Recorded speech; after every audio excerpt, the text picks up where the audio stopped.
Hi, welcome back guys. This is your friend, Lettuce Head Fanfics. Back with amazing fanfiction. This is the series of What If Deku Had Ignition Point Quirk. Now before starting, please give this video a like and subscribe to the channel if you want more videos like this. Now let's get into the fanfic. I can't wait to see what quirk I get. A boy no older than 4, with messy dark green hair, freckles said. His mother glanced at him from her chair and said, Izuku, stay quiet. I know you are excited about finding your quirk, but don't disturb the nice doctor and nurse that are trying to work. Izuku looked down and said, I am so. And if you behave nice, we will have a big Katsuki party after we find what kind of quirk you have. His mother said, a knowing smirk on her face. You could practically see the star in the child's eyes, and with a big smile he said, I will super quite from now on. I will be quite man or Mr. Silent, is noiseless a better name, and he kept on going. Izuku's mother sighed. His attention has shifted but not the excitement. Sometime I do wonder what between Quirk and Katsuki what will he choose. It will definitely be Quirk, but it could be Katsuki. He asks me to make that every day. Oh, how could I forget its heroes, he loves them after all, but then again. They really were alike. Inko and Izuku Midoriya? An attendant poked her head out from a hallway which brought both mother and son back to reality. Inko smiled and took Izuku by the hand, following the attendant's steps. Mom? Izuku ran out of the doctor office into Inko's arms. What happened? Did the test go well? Inko asked. Izuku smiled and nodded. Soon the doctor came out of the office. It is nice to finally meet you, Mrs. Midoriya, he said. My name is Dr. Tsubasa. Now, tell me, Mrs. Midoriya, he started. You're a 4th-generation quirk user, is that right? And it's a minor telekinetic power, yes. Inko nodded. She waved her hand a few times, the all-might figure floating from her purse to her grasp. She handed it to Izuku. That's right, my husband's a 5th generation, he could breathe fire. The doctor nodded, typing into his desktop. Well, Mrs. Midoriya, your son does indeed have a quirk. Those few words were enough for the little 4-year-old boy to explode. He stated, jumping on his seat. Inko picked her son up and made him sit on her lap and said with a smile, let the nice doctor finish his explanation first, Izuku. He nodded and sat quietly with all his focus on the doctor. So as I was saying, Mrs. Midoriya, your son does indeed have a quirk. From our testing we can confirm it's a combination of both your and your husband's quirk. Our test proved that Izuku's quirk can attract heat into his body and release it, Dr. Tsubasa said. That sounds wonderful, doctor. Can you tell me any visible sign for the quirk so I can tell if he accidentally uses it? Inko said, trying to contain Izuku from jumping again. Dr. Tsubasa looked at Than and sighed.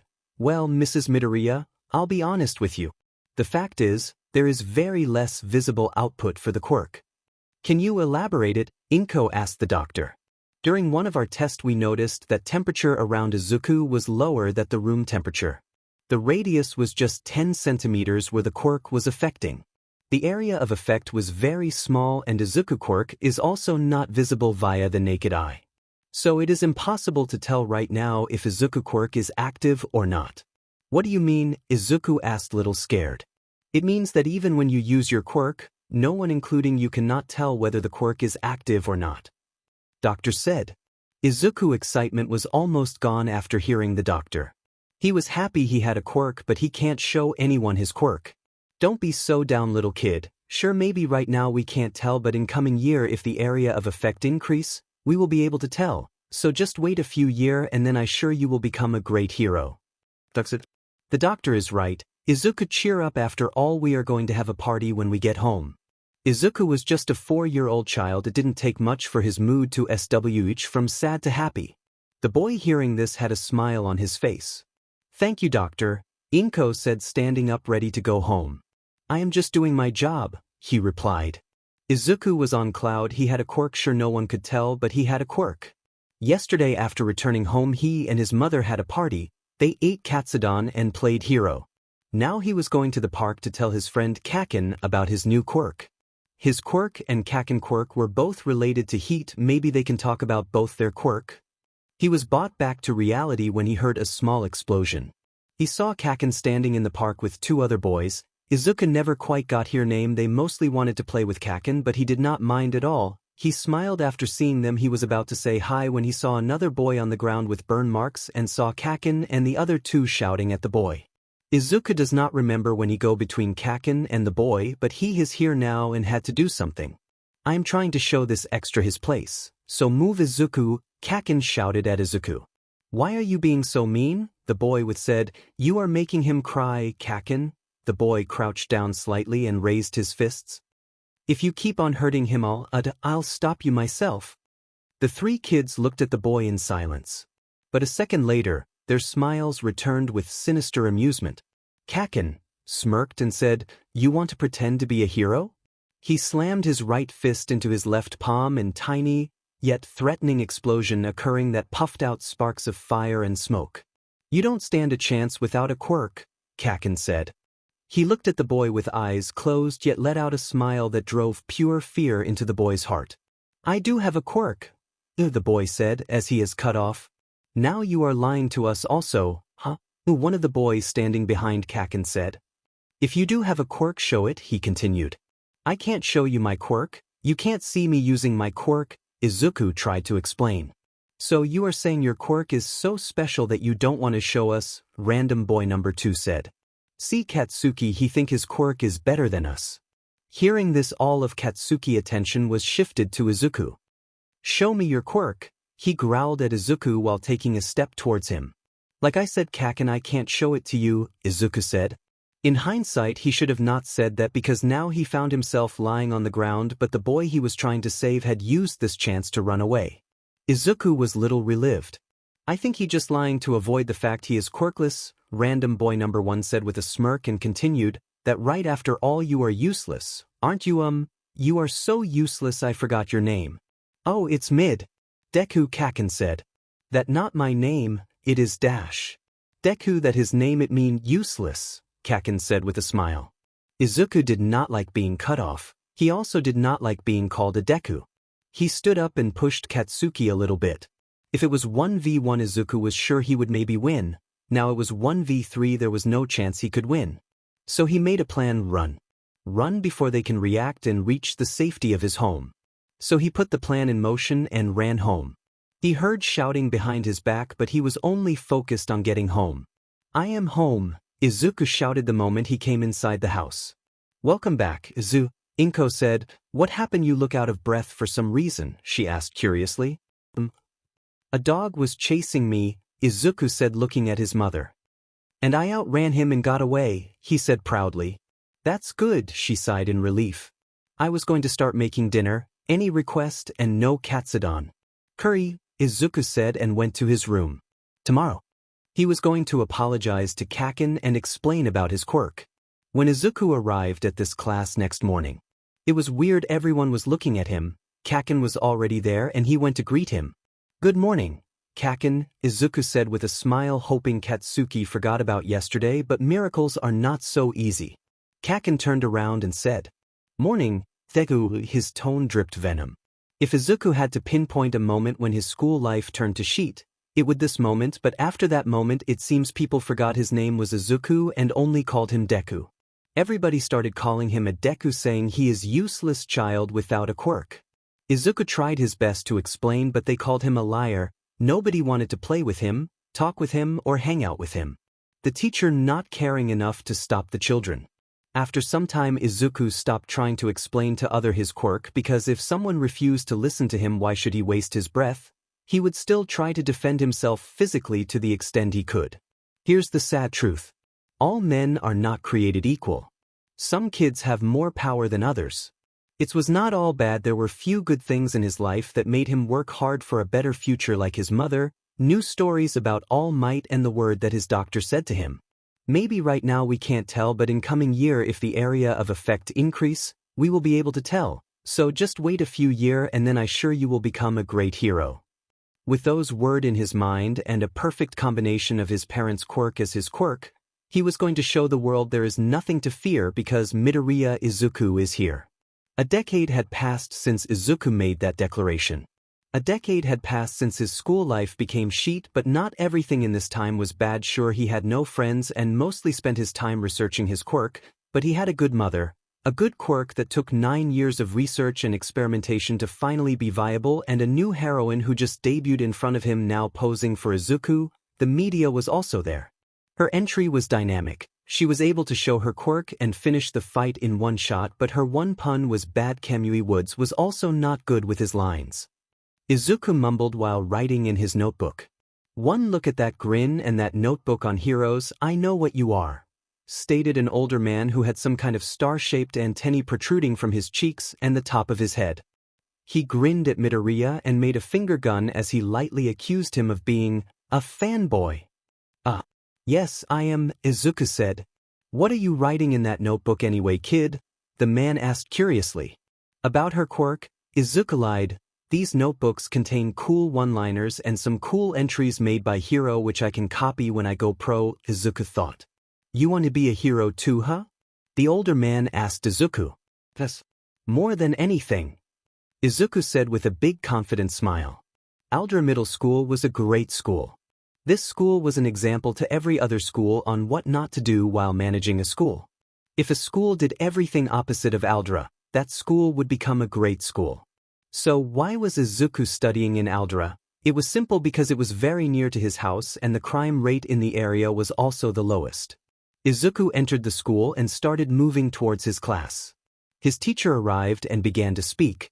"So, as third-year students, it's time to start thinking seriously about your futures and what you want to do with your lives. I could pass out some career aptitude tests, but why bother?" The teacher throws the papers into the air. "I know you all want to go to the hero track." The students started using their quirks. "As long as this idiot of a teacher is not teaching, I should rest," Izuku thought while putting his head on the desk to rest. "Hey teach." Katsuki Bakugo interrupted the teacher with his feet on his table. "Don't lump me in with these bunch of losers. I'm the real deal. But these guys will be lucky to end up as sidekicks to some busted-up D-lister." "You think you're better than us, Katsuki?" some student said. "Let's go. I'll take you all on," Katsuki said, challenging them. "You got some impressive test results.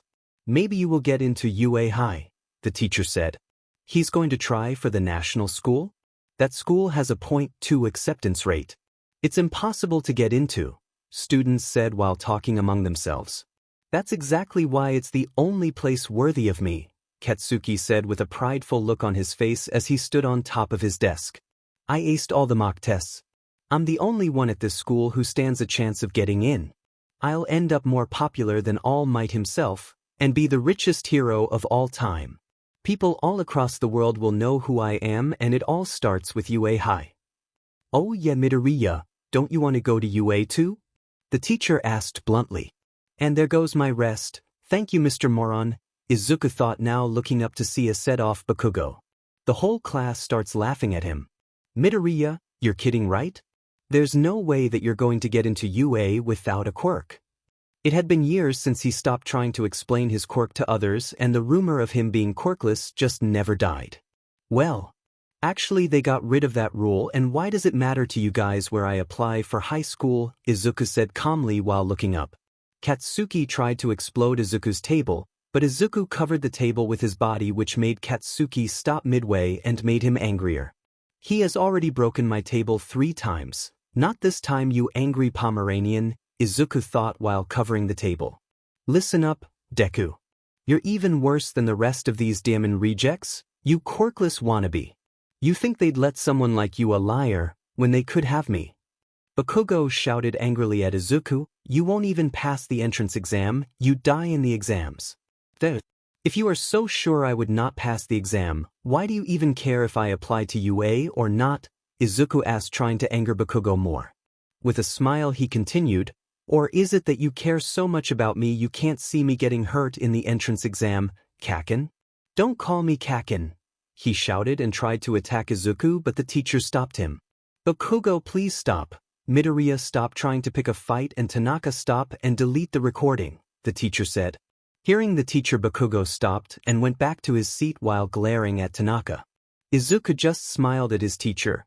"I hope you find a cockroach in your lunch, teacher," he thought. The class seemed to have ended at Aldra. Izuku was scrolling through his phone, smiling. It has been a while since a good new song came out. I should add this song to my playlist, he thought while listening to the song. Bakugo snatched his notebook right out of his hand and stood over Midoriya with utter disrespect for the green-haired. I don't know what you think you're doing, Deku, but we're not done. Don't tell me you're taking notes on how to be a hero. One of Bakugo's two lackeys laughed at the sight of Izuku's hero analysis for the future number 13 notebook. That's so pathetic. He's delusional. The other lackey mocked. Izuku was not sure what they were talking about as he was listening to the new song but waited for them to stop so he could get a word. Izuku looked between the two bullies and Katsuki as their mouths stopped moving. Yeah, real funny guys. Now give it back. Katsuki slammed the notebook between his fists, making an explosion that torched Izuku's pride as the boy made a distressing wail. What is wrong with you? With an unsettling amount of casual disinterest, Katsuki tossed the torched notebook over his shoulder out of the window. Most first-string heroes show potential early on. People look at them and just know they're destined for greatness. Wow, now he is monologuing. Izuku thought. When I'm the only student from this garbage junior high to get into UA, people will start talking about me like that. They'll realize I'm legit, the next big thing. That's not ego talking, I just know I'm good. Ego. One of his lackeys thought, looking at the smug expression on Katsuki's face. So clench a fist now, you're gonna break them. If they don't listen, well, you gonna make them, Izuku singing in his head. Katsuki's hand was now on Izuku's shoulder, giving the green-haired boy a malicious grin and using his quirk on him. Here's a little word of advice, nerd. Don't even think of applying or else. Izuku would have said something if he was not listening to the song, and to counter Katsuki quirk, Izuku just activated his quirk, which absorbed all the heat around his shoulder. The bullies started to leave, their expressions satisfied with the result. That's just sad, one of them began. I thought you at least had some fight in you. He finally gets it. He'll never be a hero. Better to find out now instead of later, I guess, the other lackey said. Katsuki glanced back behind him towards Izuku. His expression seemed kind and somewhat nice. You know, if you want to be a hero that badly, there actually might be another way. Just pray that you'll be born with a quirk in your next life, and take a swan dive off the roof of the building. The three boys laughing left the room, leaving behind Izuku in the room. That was the worst possible time for the song to end, Izuku said, leaving the trying to find his book. Izuku walked along the school grounds. That BS dirty, he thought. You can't go around telling people to kill themselves. Izuku found his book in koi pond. My hard work turned into fish food. Izuku thought as he grabbed his notebook from the koi pond. Just one more year, Izuku, just one more year, Izuku tried to console himself. Izuku could not touch Bakugo in Aldra because he was the top dog, the boy with the explosion quirk, while he was a loner and the boy with a non-flashy quirk. Whenever they fought, it always got on Izuku's record. Izuku's hands were tied right now, but that won't be the case at UA, so he will wait. Izuku walking home from school, holding his burnt hero notebook in his hand as he stood in front of a pedestrian tunnel, he thought. Today was such an awful day, I will ask Mom to make katsudon. Then the day will be less awful. Slime began to appear from behind Izuku as the sludge villain began to form in front of Izuku. You'd make a perfect skin suit for me to hide in, kid. The sludge villain charged Izuku. What the hell? Where did you go? The villain said. Man, can't anything go right in my life? Izuku said, now a few meters away from the villain. How did you dodge my attack, kid? Villain shouted. You should not worry about me. You should worry about yourself because you are now facing the Great Mido, Izuku said. The manhole cover within the tunnel flew up into the air.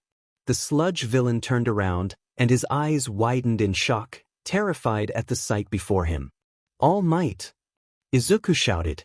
Have no fear, he stomped his foot down, dust rising from the concrete. Now that I am here. Izuku could not believe his eyes. The number one hero was standing before his eyes. No matter how old Izuku gets, he will still be a big All Might fan. The real thing. In the flesh.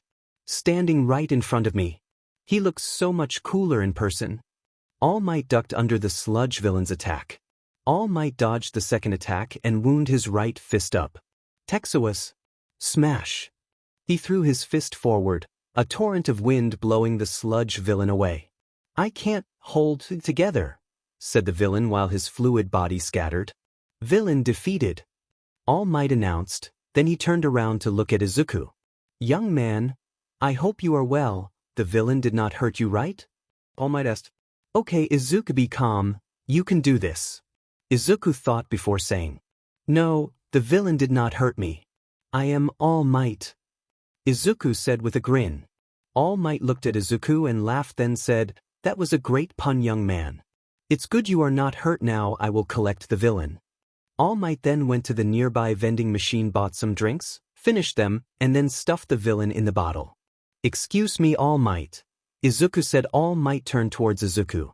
"Can I get your autograph and a photo?" he said, bowing 90 degrees with a book in his hand. "No problem," All Might just said and took the book to sign it. He saw the title, Hero Analysis for the Future number 13, and asked, "Planning to become a hero?" "Yes," Izuku shouted with a smile. "Okay, now smile, young man," said while taking a selfie. "Thank you so much. This will be an heirloom. A family treasure passed down for generations to come." All Might gave a thumbs. "Well, I've got to get this guy to the police so they can take care of him," All Might said, patting the pocket in his breathes where he'd secured one of the bottles with the villain. He turned away from Izuku. "Stay out of trouble. See you around and work hard to become a good hero, young man." "Yes, I will. Thank you," said the bowing fanboy. All Might launched into the sky in a powerful jump. "Thanks for your continued support," and he was gone. "That was awesome," Izuku shouted. From his entrance to his exit, everything was awesome. "Oh, I should hurry home and tell Mom. This is the best day of my life." He ran home to tell his mom. Inko loved her son very much. So imagine her surprise when he came home running and told her about his day. She was worried when he said he met a villain but calmed down when he mentioned All Might. She was glad he was fine, but it has been 30 minutes and he has not stopped talking about All Might. "Izuku dear, I am happy for you, but I have some work to do," she said. "But this is All Might I am talking about." Izuku looked offended. Inko, expecting this response, said, "All Might told you to work hard to become a hero, but you are here just sitting and taking." Izuku stood up. "You are right, Mom. I am going to my room to look place around town to work out," and then he ran to his room. Inko smiled and switched on the TV to watch her favorite show. In Izuku's room, he was busy searching for a place around town to work out while listening to All Might interviews for inspiration. Izuku's room from top to bottom was decorated with hero stuff. From posters to stickers, keychains to action figures. He had top heroes like All Might, Endeavor, and Gang Orca, and some not in the top rank like Fat Gum, Uwabami, Midnight, and Hound Dog. While listening to the interview, an idea stuck in his mind because he found the perfect place to train his body. He was going to go there tomorrow, but today he will rest. Takoba Municipal Beach Park was more of a garbage dump than a beach. Yesterday, listening to the All Might interview, he got the idea to clean the beach and train his body. It was a brilliant idea, but it seemed he was not the only one with this idea. He was beaten by people who were already there doing the same thing he was about to do. He was moving towards them to introduce himself because it would be rude of him not to introduce himself. It was not because there was a appealing girl with blonde hair. It was just nice manners. "Hello, the name is Midoriya Izuku. Wanted to ask what you two are doing," he said with his best smile. The two people looked at him and the girl said, "Hi, I am cleaning this place as part of my training. My name is Melissa Shield and that is my uncle and trainer," the appealing girl said. "Yagi Tashinori, may I ask what you are doing, young man?" asked Yagi. "I had the same idea of cleaning the beach to train, but I guess you two beat me to it. Now I have to find some other place," said Izuku with a hint of sadness. "Why, this is a public place where anyone can work out here," Melissa said. "You don't mind me also working here?" Izuku asked just to be sure. "No. Oh, I just wanted to make sure that you guys don't have a problem with me," Izuku said with a smile and left. While trying to find a place to start the cleaning process, he was thinking about the girl. She was taller than me, about 9 to 10 centimeters, and she looked good in those glasses. After a few minutes, he found a place to start working. To others it would to training, but to Izuku it was a game of what weird thing he can find. Till now he found normal stuff like a car door, a small electrical appliance, and just some rusted piece of metal, but he did find a few weird stuff like HNDCFFS, a working hairdryer, and a bag full of paper clips. He was so busy with his little game that he did not notice the blonde man approaching him. "Excuse me, young man," Yagi called out to Izuku. Izuku, noticing the man, said, "Ah yes, Yagi-san, did you need something from me?" "No, actually I noticed you don't have a place to put the trash you collected, so I wanted to tell you that the white truck parked there is mine." Pointing at the truck, Yagi said, "You can drop it in the truck, I will take it to an actual dump yard." "Oh, thank you," Izuku said with a smile. "No problem," Yagi said and went back. "That's nice. Now I don't have to worry about where I put the trash," Izuku thought, and went back to his cleaning the beach. As the weeks passed, Izuku met the two daily. At first, he would just greet them, but after a few weeks Melissa invited Izuku to eat together when they took a rest, and now they were talking regularly. "So a few weeks back I was attacked by a villain," Izuku said. "Really, what happened?" Melissa asked cursorily. "The villain was no match for me," Izuku said with a grin, "but you won't believe which hero arrived as my backup." "It's rescue, not backup," Melissa said. "Just okay," Izuku said with a blush. "The hero that came as the backup was All Might," he said with a big smile. "All Might," Melissa said while looking at the said hero, who was just smiling looking at them. "Yes, look, I even took a photo," Izuku showing his phone with the photo. "Ah, you look so happy," Melissa said with a cheeky smile. "It was the best day of my life," Izuku said looking at Melissa, who was scanning the photo with her eyes. "What are you doing?" he asked. "Checking if this photo is real or not." "You are such a big fanboy, maybe you photoshopped it," Melissa said, taking a jab at Izuku. Now, don't feel jealous, I know not everyone can have a chance to meet All Might," Izuku said with a grin. Trying to stop herself from laughing, she said, "Yes, I am jealous. Izuku, you are so lucky getting to meet All Might." For some reason, Izuku thought she was being sarcastic but ignored it and focused on something else. "Izuku?" he questioned. "Izu. Oh, it's just a habit. On island, calling people by their first name is common," Melissa said. "I will try to keep the habit in control if you feel uncomfortable."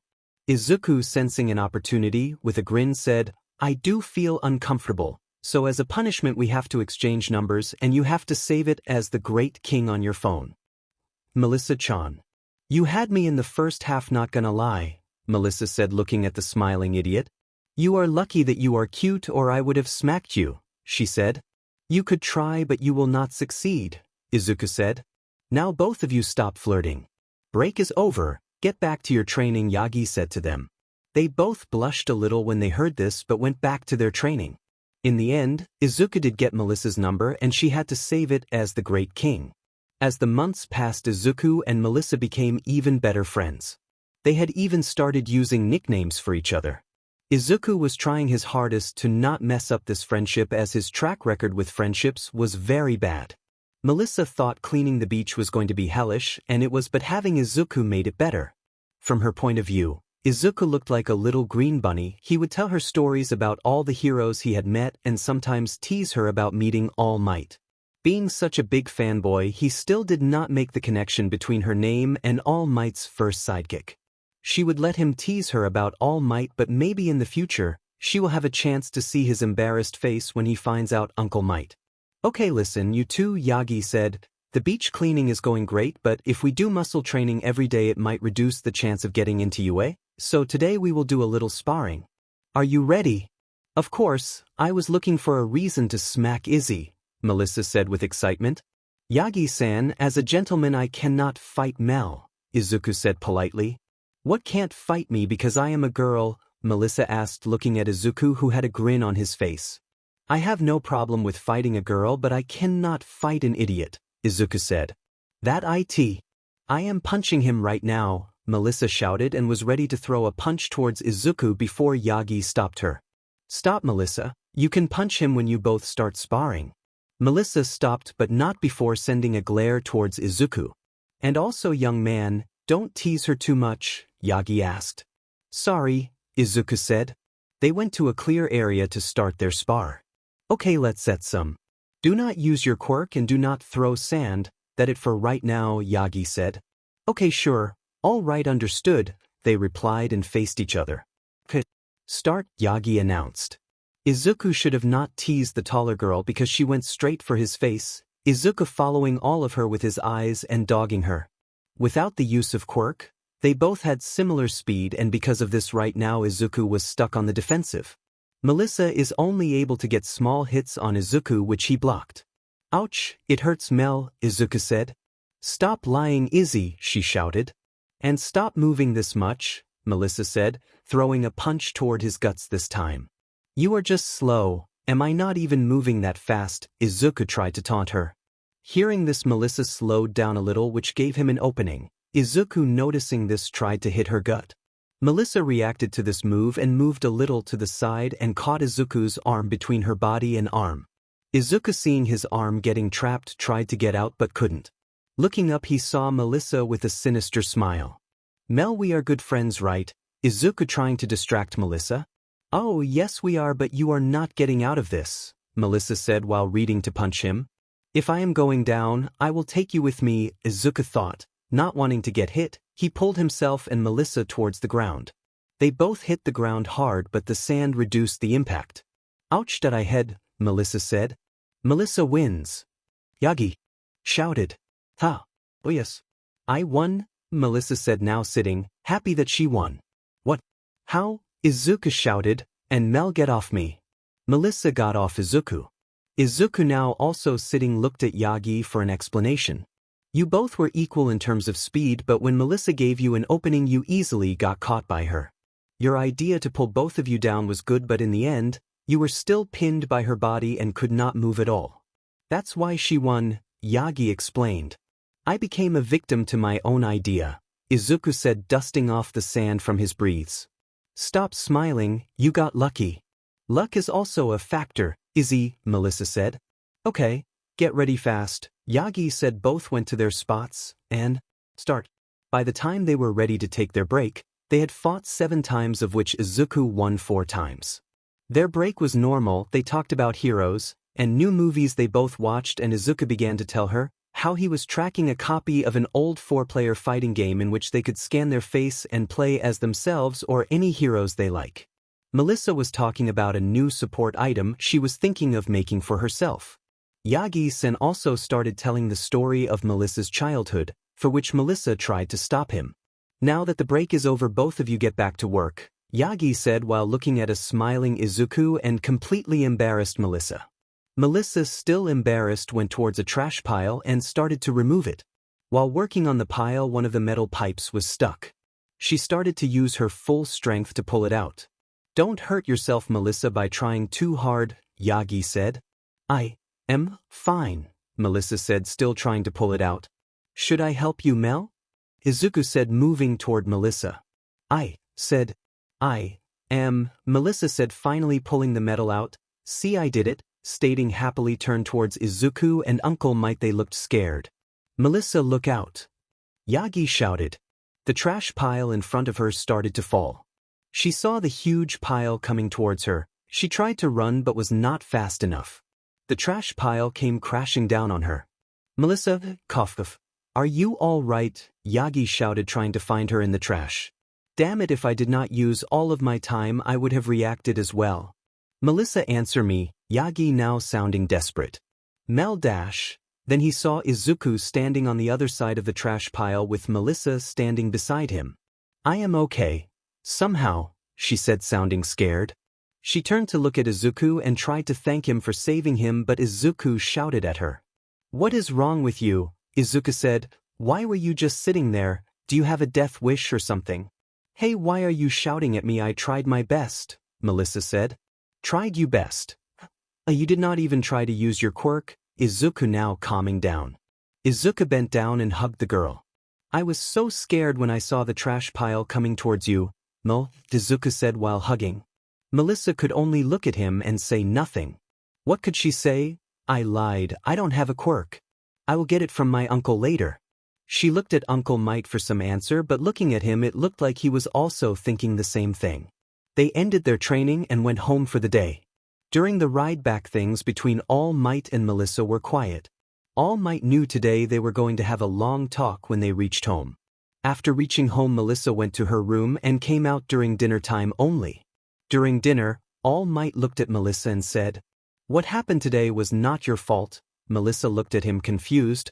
"I should have been more vigilante while overlooking your training, so it was my fault." "Understood.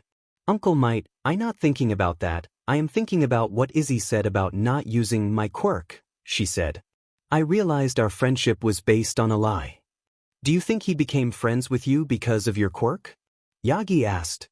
"No, but people see the quirk before they see the person nowadays," she said. "This feeling of lying to him, I don't like it one bit," she said looking down. "I know how much you cherish your friendship with him, but there are some things you can't tell him." Yagi said. "You told me and Dad," Melissa countered. "I told you because I trust you," Yagi said, trying to make Melissa understand. "And I trust Izuku," she said, now looking at her uncle. "You have people you trust who know about One for All, and I want to have a few people I trust to also know about it." "Melissa, you know how big of a secret is OF? A young Midoriya is a nice kid, but I'm not sure about it," Yagi tried to make her understand. "Remember what you said when you offered me OFA? You would let me make my own choices and you will guide me to learn from my mistakes so that I can become a great hero, and you believed in me to achieve that goal, so let me make this choice of telling him," she said with unwavering eyes. Yagi sighed. He knew once she set her mind on something, she would not change it easily. "I did say that. I don't agree with you on this 100%, Yagi said. Melissa tried to say something. "But I will still support you because it will be your quirk and because I have trust in you," Yagi said with a small smile. "Thank you, Uncle Might," Melissa said happily. Tomorrow she was going to tell Izzy about her quirk and hope their friendship doesn't suffer. Izuku could tell something was off today. Melissa looked like she wanted to say something, probably something about yesterday, but did not know how to say it. Izuku tried to wait for her to have the courage to say it, but he did not have enough time to waste, so he just asked her, "What is it that you want to discuss, Mel? Don't try to say it's nothing, it's practically painted on your face," Izuku said looking at Melissa and Yagi. Can we sit down first?" Melissa requested. Izuku complied and sat down. "So what is it?" Izuku asked. "I am quirkless. I lied about having a quirk," she stated looking down, not wanting to look at Izuku. Izuku looked at her. This was probably the second time they have talked about their quirk. He saw her looking down and said, "I can understand why you lied about having a quirk. People see the quirk before they see the person in today's world." Hearing this, Melissa looked up at Izuku, who continued, "My quirk has such a low visual effect that most people think I lie about having a quirk. Most people at school think till now that I am quirkless, they just don't want to listen to an explanation. I know how the world treats quirkless people, so I understand why you lied. So understand this also." Izuku now looking into Melissa's eyes. "I don't care if you have a quirk or not. I care about Melissa. Shield the girl," Izuku said with a big smile. "Thank you, Izuku Midoriya," she said. Melissa shed a few tears hearing this declaration. He told her so much about his life and it was her turn. "I am going to tell you a secret. Promise me you will keep it?" she asked. Izuku nodded. "I am going to get a quirk when we complete our training." Melissa looked at Izuku. His face looked confused, but he was waiting for her to complete. She looked at her uncle for help. "Maybe to understand it better, I can help you, young Midoriya, because I am here," All Might said. Seeing Yagi transform into All Might probably destroyed Izuku's brain, but he still did not faint and waited to hear the full story. If someone other than All Might told him about a transferable quirk and that a skeleton man was All Might, Izuku might ask them what they were drinking. In 5 minutes, he heard the craziest story. Izuku was not sure how he had not fainted, but then he looked at Melissa, who was waiting for him to respond. "I don't know what to say," he admitted. "It's all right. When Uncle Might told me and my dad about it, we were also in a similar state," Melissa said. "So all this training is so that you can take All Might quirk?" Izuku asked while Melissa nodded. "Man, when I woke up today, I did not think my knowledge about quirk was going to turn upside down." "Just one question, why did you tell me?" Izuku asked. "Because you are my friend and I trust you," Melissa said. "And you allowed her because of this reason?" Izuku pointing at All Might asked. "Yes," All Might said. He thought for a few seconds and said, "Thank you both for trusting me." I assure you both your secret is safe with me, Izuku said with a hand on his heart. Izuku was happy that these two trusted him enough to tell him such a big secret, but that did not mean he would miss the chance to tease her. All Might, I have something to ask you, Izuku said. What it is, young Midoriya? Yagi asked. If I clean more of this beach, will you give me OFA instead of Mel? Izuku asked with a cheeky smile. Melissa, hearing this, picked up the nearby metal pipe and gave Izuku a sinister smile. I will give you a 5-second head start, you better run now. If you give a head start, you will never catch me, Izuku now standing up ready to run. All Might just sighed hearing their usual banter and seeing Melissa chase Izuku. He thought maybe it was the right choice to tell Izuku. Don't get hurt you too, he shouted. It was the day of the UA entrance exam. All Might and Izuku were just coming back from the nearby store when they heard Melissa scream. They both rushed to the beach and saw Melissa standing on top of the collected trash and screaming her heart out. Melissa swayed on top of the pile and fell toward the beach. All Might caught her as he smiled at his successor. Excellent work, All Might said in pride. We worked together for almost 9 months and still could only clean 3/4 off this beach, but I will also say excellent work, Izuku said with a smile. A tired Melissa smiled at All Might. Uncle Might, I did it. Do you think I'm ready now? Yeah, you did good, Melissa. I got to say, I'm impressed. I knew you had it in you, All Might said as he put Melissa down. Now for your reward. All Might plucked a hair from his head. All Might held out the hair in his hand and said, Eat this, as Melissa stared at the hair in disbelief that she had to eat it. Izuku burst out in laughter. You have to eat his hair to get the quirk? Oh, where is my phone? I need to record this. This isn't exactly how I imagined it. Melissa said. Come on, you can do this, Mel. Eat it, Izuku said with his phone out. She took the hair and ate it. I feel disgusted, Melissa said. Good, now you should feel it activating in about 2 to 3 hours, All Might. Congratulations, you have a quirk now, Izuku said. Thank you, Izzy, she replied. Now both of you go home and get ready for your exam, All Might said. Yes, okay. See you later, Mel, Izuku said as he ran off. In a few hours, they were going to take their UA entrance exam, and both Izuku and Melissa were ready for whatever UA was going to throw at them. UA High School's Hero Course. It is a training school for those whose goal is to acquire the necessary qualifications needed for pro heroes. Among similar courses across the country, there is the most popular and most competitive, and their acceptance rate is less than 1 in 300 every year. This is what people say about UA. Izuku arrived at the entrance of UA. It feels like I am entering a different world, Izuku looking around. He had arrived ahead of the exam time so that he could look around the school. He stopped to look at the map of the school. They should not call this a school, UA should declare itself a small city, Izuku said while admiring the area around him. While admiring the UA map, Izuku's quirk flared, informing him that someone was nearby with high body heat. Izuku had trained so much with his quirk that he could identify people with their body heat.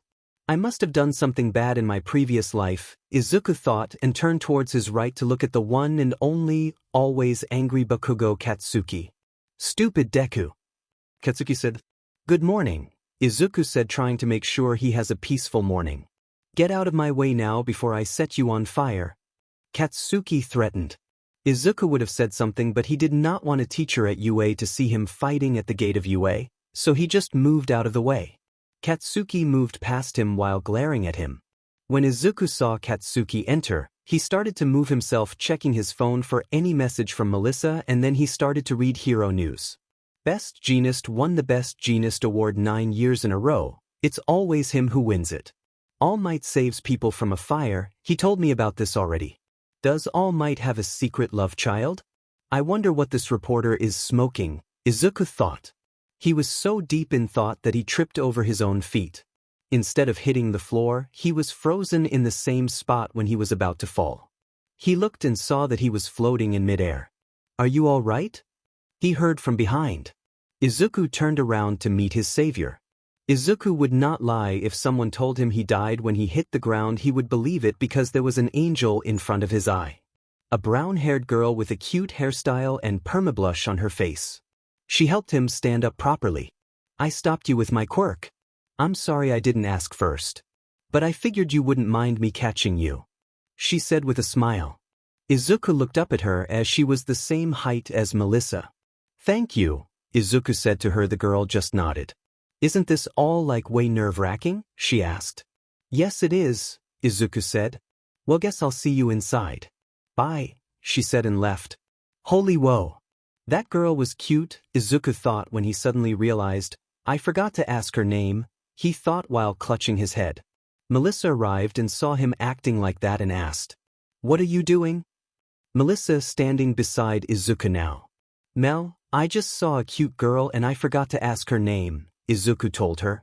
A cute girl, huh Izzy, and I thought I was enough, Melissa said while staring at him. Don't give me that look. If you saw her you would also hit your head for not asking her name, Izuku said. Now I also want to meet her but we don't have time for that. Let go, she said while moving towards the exam center. I was not the one who came late, Izuku said accusingly while following her. What's up, UA candidates? Thanks for tuning in to me, your school DJ. Present Mike says on a large stage. Come on and let me hear ya. He put his hand to his ear but was met with silence. Keeping it mellow, huh? That's fine. I'll skip straight to the main show. Let's talk about how this practical exam is going to go down, okay? Are you ready? He was met with silence again. While Present Mike was explaining the practical portion of the exam, Melissa turned to Izuku and asked, You know that everything he is saying is written on the printout, you don't have to focus so hard. Every UA teacher is a pro hero, I'm trying to find each of them right now, so stay quiet, Izuku said. Somehow that makes sense for you, Melissa said while Mike continued. As your application says, today you rocking boys and girls will be out there conducting 10-minute mock battles in super hit suburban settings. Gird your loins, my friends. Present Mike said as the screen behind him changed to show the different battle centers. After I drop the mic here, you'll head to your specified battle center. Sound good? Okay. He was met with silence once more as no one in the room replied to him. I feel bad for him, no one will reply to him, Melissa said to Izuku, who ignored her. Do you not feel bad for him, Izzy? Melissa now shaking him to get his attention. Izuku, who still ignored her. Your goal in this trial is to use your quirk to raise your score by shredding these faux villains like a mid-song guitar solo. Attacking other examinees is a you and no, ya dig? Present Mike said. Excuse me, sir, but I have a question, a boy with glasses said, raising his hand. On the printout, you've listed 4 types of villains. Not 3. With all due respect, if this is an error on official UA materials, it is shameful. We expect the best from Japan's most notable school. He said and turned around. Additionally, you with the blonde hair, Tenya said, pointing at Melissa. You've been talking this entire time. Stop that. If you can't bother to take this seriously, leave. You're distracting the rest of us. Melissa looked around and saw a few students were sending her dirty looks. She covered her mouth and apologized while the Izuku was laughing at her.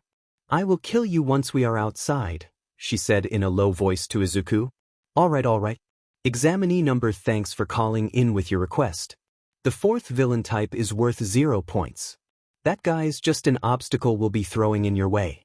Think of it as a hurdle you should try to avoid. Present Mike said as the screen behind him showed the mini Present Mike figure running away from the 0 pointers. But there's kinda no point. Thank you very much. Please, continue, the boy said, bowing before sitting down. That's all I got for you today, Present Mike finished his explanation. Izuku arrived at his battle center. He was sad that his and Melissa's center were not the same but happy he did not get Bakugo in his center. He saw Cemento standing near the start line. Would it be alright if I asked for an autograph right now, Izuku thought. Alright kids, get ready, we will start the exam in 5 minutes, Cemento said. Okay, focus, the next 10 minutes are the most important 10 minutes of your life, Izuku thought, getting ready. While Izuku was calm, Melissa was anything but calm. Melissa was feeling super nervous right now. She was confident in her strength but not in her new quirk.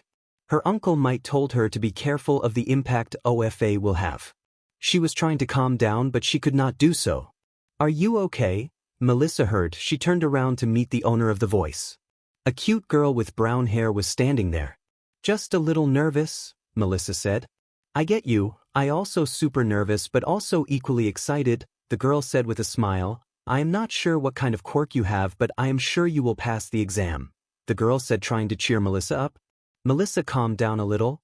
Thank you, hearing you say this calmed me a little. I am glad I was able to help you a little. Uraraka Ochako by the way, Ochako said with a smile. Melissa is my name, she replied as she heard Mike shout. Okay, start. Present, Mike yelled from a tower, and everyone turned to look at him. What's wrong? There are no countdowns in real fights. The die has been cast, you know. They turned around and watched everyone already sprinting in the city. What? Melissa said. We are behind already. Okako yelled and started to run while Melissa followed the others.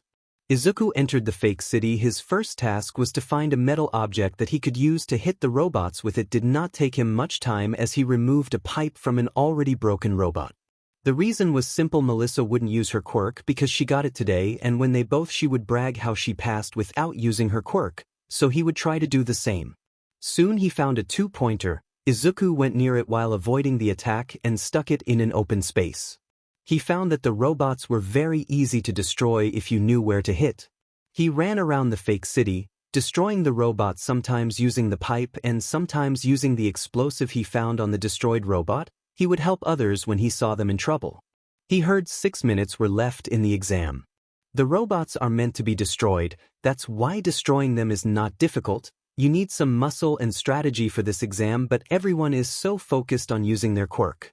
I wonder how Melissa is doing. Izuku thought while he dropped some explosives on the robots. 6 minutes and 2 seconds left. Present, Mike informed. Melissa now panicked, watching how most of the pointers were destroyed. Points? I need points fast. When Melissa got to a wide street where most of the robots were, she saw that most of them were destroyed. She saw Ochako running in front of her. She was activating her quirk on faux villains, causing a pink flash from her fingertips. She put her hands together, calling out, "Now release," as the robots came crashing down to the ground. Okay, that should be at least 28 points, Ochako said and kept running to find more robots. 28 points? Melissa thought in disbelief. At this rate, there won't be any enemies left. I'm gonna fail. Melissa thought in panic. In the monitoring room, the examines have no idea how many villains are present or their locations. They have limited time, must cover a vast area, and hunt down every last target. Nizu said while looking at the TV. Some use information-gathering abilities to plan out strategies while others rely on speed to pull ahead of their peers. Of course, remaining calm under pressure can be a huge advantage, as can pure power and combat ability. The most successful students use a combination of all these tactics. They're the ones who rack up the highest points. Yagi said as he entered. Oh Toshi, you came, Nizu said looking at him. I'm going to be a teacher, so I came, Yagi said while bending down to Nizu's level and said, I also came to ask if you have any tips on how to be a good teacher, sir. All Might whispered to him. Good, I thought you were not going to take this job seriously, Nizu said. I'd say this year's group looks promising. Midnight said. Well, there's still time before it's over. The real test has yet to come. Snipe said before pressing a red button labeled, Yuruki SWH. Let's see how they react. The ground started grumbling and dust clouds appeared. Most of the examines looked toward the source of the rumbling with tense expressions. Ominous music began to play as the source broke the glass windows of the buildings as it moved past them on giant wheels. Izuku looked around in shock before a towering figure loomed over him. Izuku looked up and saw the zero-pointer grasping 2 buildings with its gigantic metal hands. It crushed one of the buildings in its grip, causing concrete to break apart and fall to the ground. Wow, they tricked us, Izuku said, turning around and running away. I don't see a reason to fight it. I could defeat it. I used my quirk. It sure is big. I wonder how much money are they spending on just an entrance exam. Izuku thought while running back. He saw a few people frozen in fear. Hey, you guys, MOV. What the hell? Izuku shouted as he heard a loud sound, wondering what it was. What the hell? Melissa shouted. She was right now falling towards the ground. Melissa was not sure what happened. She saw Ochako stuck in the rumble that the zero-pointer, and before sure understood what was happening, she had used OFA to jump and punch the robot. She was sure not only were her limbs broken, but her ears were also damaged because of the loud noise. Just 1 minute left. Present Mike announced. You may have molded your body into a proper vessel, but you did in a hurry. So be cautious. The physical backlash of one for all can be intense. She remembered what Uncle Mike said. He warned me. I should have listened. No, this isn't over. There's gotta be something I can do. Melissa thought with determination. A Detroit smash. It's the only chance I've got to survive. Melissa screamed as she was preparing herself to hit a Detroit smash. Slap. Ochako slapped Melissa, causing her to float a few inches from the ground. And release. Ochako returned the gravity of both Melissa and the robot part that she was on. She held her hand to her mouth before giving into her nausea and vomiting rainbow puke. I'm alive, Melissa said. And that's it. Time's up. Present Mike announced. Hearing this, Melissa fainted. 1 week later. Izuku was eating his dinner quietly. This week was hard for him. There was radio silence from Melissa and All Might. After the exam, he had asked Melissa what happened to her. She told him how her exam went and how she ended up in the UA medical wing. Right now Izuku was waiting for Melissa to come to his house, so they could view the result together. They had promised this before the exam, so he hoped she would keep it. Izuku, your friend is here, Inko called him. Izuku looked around and saw Melissa walk in. Hey, Melissa said in a low voice. Izuku could she was sad but did not know how to cheer her up. I bought my letter. Did your letter arrive? She asked. Yes, it's in my room, let's go, Izuku said as he and Melissa moved toward his room. Good luck both of you, I know you both will pass, Inko said, trying to lift the mood. Thank you, Auntie, Melissa said and went into Izuku's room. So should I open my letter first or do you want to go? Izuku asked. Melissa thought for a second and said, Can you go first please? Okay, Izuku said. Izuku grabbed the envelope by the sides and tore it open right down the middle. A silver disc dropped onto his desk, lighting up as soon as it came to a rest. All Might appeared on a holographic projection in front of him, declaring, Booyah! I am here as a projection now. I know it's been a while, but with great power comes a great amount of paperwork. He bowed. My apologies, both of you. Is this live? Izuku asked, hearing the last part. This is not live, I know both of you will see this together, All Might said. Izuku thought it was cool, but Melissa was already fed up with her uncle. Right, so moving on. All Might cleared his throat. Young Midoriya and Melissa, you both passed the written test. For the practical part, young Midoriya, you earned 30 combat points and Melissa, you got 0 combat points. Melissa looked down before saying, Congratulations, Izzy, at least one of us passed. Before he could respond, the projection spoke. Fortunately, All Might continued, there were other factors. Melissa looked back up at the projection. But before we get to that, I have another surprise. All Might gestured towards the screen that was to his right, pulling out a remote. Here. A short clip for your viewing pleasure. He pressed a button on the remote, and the screen filled up with a doorway within UA. Entering that doorway was none other than Uraraka in her middle school sailor uniform. Do you have a sec? The gravity girl asked with an anxious expression clouding her face. Sorry to interrupt. Melissa's face turned into a somewhat confused, but also hopeful expression. It's that cute girl, Izuku said. All Might had a teasing note in his voice as he announced, She showed up after the exam to talk about you, young lady. The clip changed to show Uraraka talking to Present Mike. You know that girl with blonde hair, same height, and pretty? Uraraka started to struggle as she tried to find the right words to describe Melissa. Do we know someone like that, Mel? Izuku said with a grin. Melissa punched him lightly, she means me. I was wondering, Uraraka continued, would it be possible to give her some of the points I earned during the exam? Uraraka wasn't done. She would have had a better score if she hadn't stopped to help me. She saved me. Uraraka cried out. I have to make it up to her.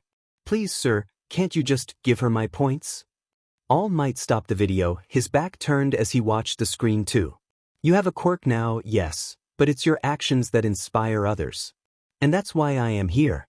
You see, the practical exam was not graded on combat alone. How could a hero course reject someone who is committed to saving others, no matter the consequences to themselves? All Might asked rhetorically. After all, that is what makes a hero. So we have rescue points. The screen showed the observation room the teachers had been watching the exam from, each of them holding up signs with point values on them. A panel of judges watches, and they award points for heroic acts beyond just fighting villains, explained All Might before showing both their scores. Izuku Midoriya, 15 rescue points. Achiko Uraraka, 45 rescue points. Melissa Shield, 60 rescue points. All Might smiled over his shoulder at the camera. You both passed the exam. All Might stretched his hand out. Welcome, you're now a part of the Hero Academia. The shout that came from Izuku's room was enough to tell her that both of them had passed the exam. She took the cake out and got ready to celebrate. They both came out of the room with big smiles. Congratulations, both of you, Inko said as they started to have their celebration. Yagi-sensei. Izuku called out to All Might's emaciated form. All Might laughed. It's odd to hear you say that out loud. But I guess I need to get used to it. Where is Mel? Izuku asked, looking around not seeing her. Oh, she went to get something to drink. Tell me, young Midoriya, is she mad at me for some reason? All Might said. Yes, in the acceptance letter, you kept delaying our result. Which is why she is a little set off, Izuku said. I guess I might have overdue it. All Might said. I don't know, I found it interesting, Izuku said with a smile. Melissa arrived in the meantime with the drinks. Gave one to Izuku and told her uncle she did not find anything for him. So why did you call me out here? Izuku asked. Just wanted to discuss a few things with both of you, All Might said. First, just so you know, I didn't tell everyone at school about my connection to you too. All Might confessed. The only people who I told are Principal Nizu and Recovery Girl, so if you are in trouble with OFA and you cannot find me, you can talk with them. All Might said. And also I wasn't one of the judges. So you two got into UA with your hard work, All Might said. That's good to know, Melissa said, but there is still the one problem, I can't control OFA at all. All Might look at Melissa. That can't be helped. It's like if you asked a person who suddenly grew a tail to do a trick. They wouldn't even be able to control it. Wait, did you know that would happen? Melissa exclaimed. You are so smart yet, you could not see such an obvious result. Even a blind person could see that. Result, Izuku teased Melissa for which she spilled his drink. Well, there wasn't any time, All Might said while pocking his forehead with his index. But it turned out all right. It turned out All Might. Seriously? Melissa said. Well, I found it funny, All Might. Izuku said while smiling at him. All Might picked up the 2 empty cans of drink. Right now, your quirk is either all or nothing. One day, you'll learn how to control your output. Then you'll be able to adjust how much power you're using. All Might said. I just need control? Melissa asked happily. Just isn't a word I'd use lightly in this instance, Izuku commented. Though that is what is needed, All Might stated, you're overflowing with energy at the moment. With training, your body will hold it better. All Might squashed the cans into a compressed state. Then it's yours to command, he said in his buff form. Melissa gave All Might a determined look. All Might then deflated and looked towards Izuku. Don't worry, All Might. I will babysit her and make sure she is all right, Izuku said. I knew I could count on you, my boy, All Might said. Izzy, you have some nerves to insult me while I am standing right here, Melissa said now looking sad. Don't start a fight right now, you two, All Might said. That reminds me, during the selection process when we were looking through your file and found something interesting, Nizu-sir did not see much issue but few teachers did. Could you tell me about it? All Might looked curiously, and also Melissa. Now there were a few things wrong in his file. Izuku was not sure which one he was referring to. Was it his school record which was filled with the fight he had at school of which only half was true, or was it his quirk registry part? Which part? He asked. The quirk registry part, All Might said. Oh. It's a stupid story, Izuku said, little embarrassed. So I was 4 years old, me and my mom went to City Hall to get my quirk registered. I asked my mom to give the form to me because I wanted to fill it, so my mom took 2 forms and gave one to me. So while I was filling out the form, Mom went to the help desk for assistance. I got part where they asked what is the name of my quirk. Izuku looked a little more embarrassed. I wrote the name as Bob. Ah. And Melissa started laughing. Even All Might looked amused. Why Bob? All Might asked. I was a big fan of All Might, so I wanted an American name, and Bob was the only name I knew how to write, Izuku said. The second part, for which Mom went to ask for help, was what does your quirk do? Me, being smart, wrote Bob is Bob, and went and submitted it. Melissa was now laughing harder. Even All Might started to laugh a little. I don't know how, but my form was accepted. By the time my mom came back, my quirk registry was filled, Izuku explained. Why did your mother not change it later? All Might asked, now stopped laughing. When she understood what happened, she just laughed and said to keep it as it is. If there is a problem afterward, then we will change it, Izuku said. Melissa was still laughing at his story. Seeing Izuku also laughed at the stupid situation. By the way, Mel, what did you do for the quirk registration? He asked. Boost, she replied, still laughing a little. Bob is better, Izuku said. Now you two behave. All Might sensing an argument coming. Izuku, do you have tissues? Inko asked to her son. Yeah, Izuku replied while crouching and checking his backpack. And your handkerchief? Your hanky. Inko kept pressing. I have it. I'm going to be late. Izuku replied. I have to hurry. Izuku. Inko said. What is it? Izuku turned around a bit annoyed before leaving. Inko's eyes were now sparkling. You are going to be living in dorms now, and I will be lonely. Izuku gave his mom a big hug. You are saying it like I won't return. Whenever I get time I will come home and we can have Katsudon. Izuku told his mother. Izuku, you're really cool, Inko said. Izuku smiled at his mom. I'll see you soon, and left for UA. Melissa had just arrived at UA. She was informed that her stuff would be kept in her assigned dorm room, and she had to go straight to class. Class 1A, 1A. Come on, where is it?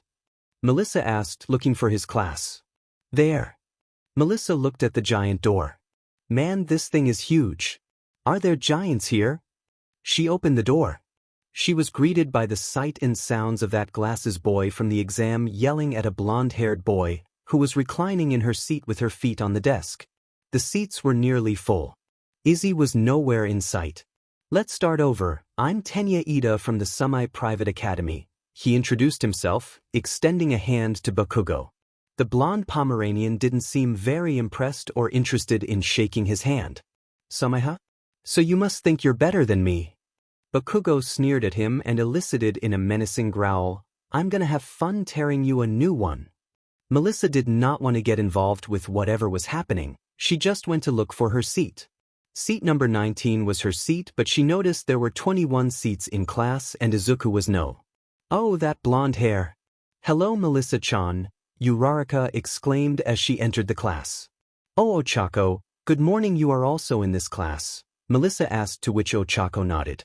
They both started to talk and failed to notice a yellow sleeping bag at the gate. If you're just here to make friends, then you can pack up your stuff now, a hobo said, coming out of the sleeping bag. The class turned to stare as the man calmly took a sip from a jelly drink. It took you lot 9 seconds to calm down, the man stated in a monotone, quite irrational. He stood up, shedding the sleeping bag, revealing himself to be clothed in a black jumpsuit and a long scarf. I am Shoyuda Aizawa, your homeroom teacher. Now, he took out a blue UA gym uniform, put these on and head outside to our athletic field. The class didn't take long to head out the door. What, a quirk assessment test? Class 1A asked in unison. But orientation. We're going to miss it. Ochako said. If you really want to make the big leagues, you can't waste time on pointless ceremonies, Aizawa stated. Here at UA, we're not tethered to traditions. That means I can run my class however I see fit. The students looked worried. You've been taking standardized tests most of your lives, Izawa stated, showing an app on his phone. But you never got to use your quirks in physical exams before. The country's still trying to pretend that we're all created equal by not letting those with the most power excel. It's not rational. One day, the Ministry of Education will learn. Bakugo, you managed to get the most points in the entrance exam. What was your farthest distance throw with a softball when you were in junior high? Izawa asked. 67 meters, I think, Katsuki said with a frown. Try it with your quirk. Anything goes. Just stay in the circle. Izawa said. Go on. You're wasting our time. All right, man, you asked for it, Katsuki said while stretching. I'll add a little heat to my pitch and drop their jaws. Katsuki thought while winding up. A huge explosion burst from his right hand, sending a softball with a tracking device flying in the air. Die! All of you need to know your maximum capabilities. It's the most rational way of figuring out your potential as a pro hero. Izawa said, raising his phone to show the score on the phone showing 705.2 meters. Whoa, 705 meters. Are you kidding me? A boy with a lightning symbol in his hair said. I want to go. That looks like fun. A pink-haired girl said excitedly. This is what I'm talking about. Using our quirks as much as we want. A boy with black hair said excitedly. So this looks like fun, huh? Izawa asked. You have 3 years here to become a hero. You think it's going to be games and playtime? Idiots. Today, you'll compete in 8 physical exams to gauge your potential. Whoever comes in last has none and will be expelled immediately. Immediate expulsion? 8 tests? Oh, CRP, not good. Melissa thought as she looked at her hand. I can only use OFA at either 0 or 100% right now. I don't have any control yet. Like I said, I get to decide how this class runs, Izawa said, putting his hair up and showing a manic look in his eyes. Understand? If that's a problem for you, you can head home right now. A huge test on the first day of school? What the CRP am I gonna do? And Izzy, where are you? Melissa thought, and Izawa looked at the students with a smug expression. Izuku had just arrived at UA. He did not have time to go to his class and keep his stuff. He was running straight for the auditorium when the orientation was going to take place. He arrived just in time and found where first-year hero students were sitting. Did I arrive early? I don't see Mel anywhere. Izuku thought as he found a seat. The orientation started. Good morning, student, it's me. Nizu said. The one who could be a mouse, or a dog, or a bear, though the only important thing is, I'm the principal. First of all, I would like to congratulate all of you, Nizu said. Izuku is not sure how, but he somehow gave his full attention to the principal's speech. Usually, he would start listening to music, but right now Izuku was very interested in what he was saying, maybe because Nizu was a pro hero. Then Hound Dog came to speak and said he was the school counselor, which Izuku did not know, and also started to tell the new rules which were set because of the dorms. Orientation was now over, but Izuku was still a little worried that he did not meet anyone from 1A. All the students he met were from 1B, who were all very nice. Standing around thinking about what to do next.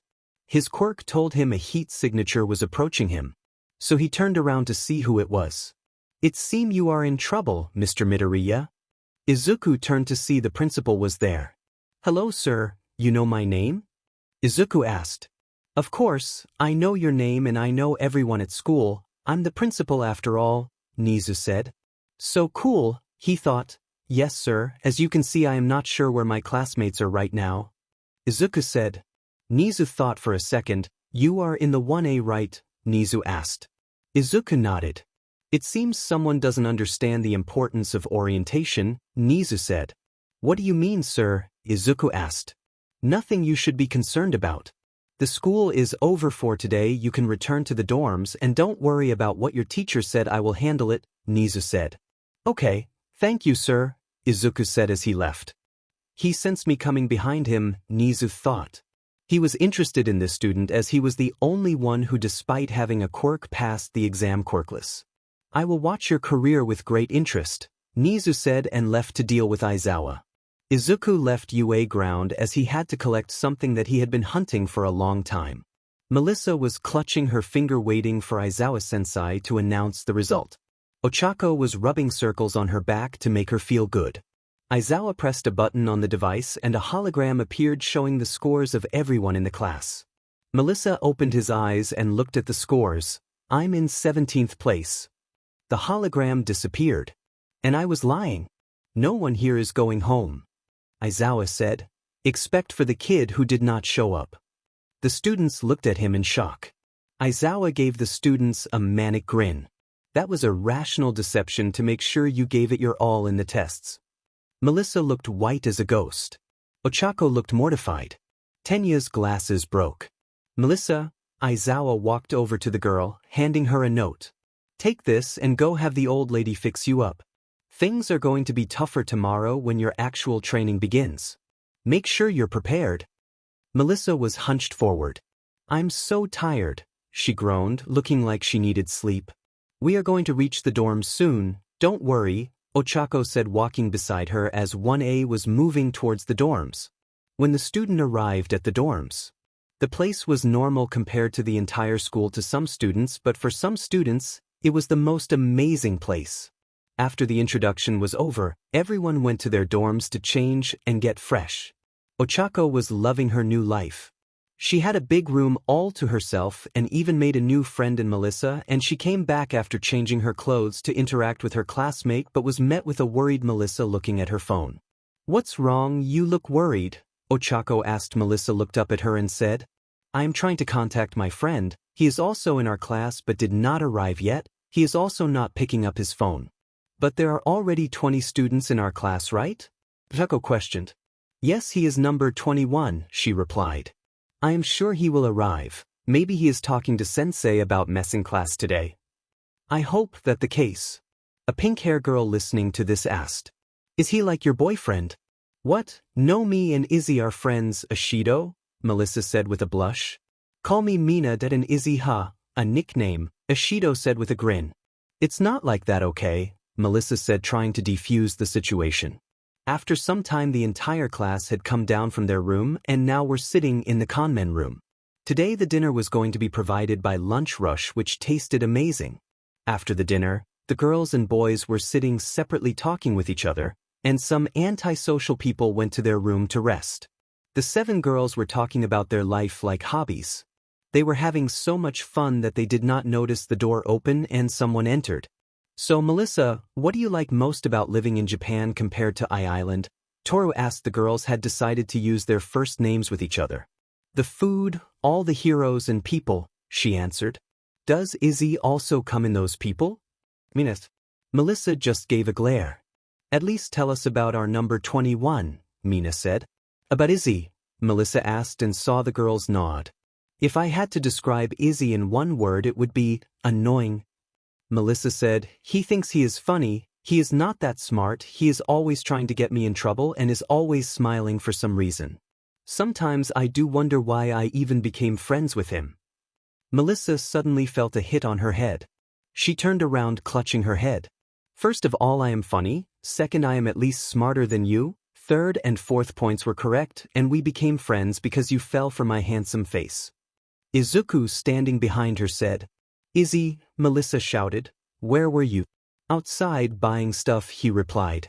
Melissa stood up ready to shout at him, but he ignored her and looked at the other girls. Sorry for the late intro. The name is Izuku Midoriya. I hope we can be good friends and thank you for taking care of this idiot for me. Izuku said. Hey, I remember you from the exam, Ochako Uraraka by the way, Ochako said. Glad I made an impression, Izuku said. He was then turned around, now looking at Melissa. What were you doing outside all this time? Melissa asked angrily. Hey, don't get mad. Izuku then reached down into his back and pulled something out. Mel, right now you are looking at a copy of Injustice Hero Fighter, Izuku said. I finally found it after hunting for a very long time. Come on, let's play. Izuku said with a smile. This is the reason you did not come to class, Izzy I dash. Did you forget we can scan ourselves into this game? Izuku said.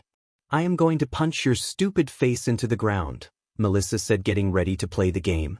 While Melissa was setting up the console in the conman room, Izuku asked. This is a 4-player game. We still are 2 players shot. Anyone wants to play?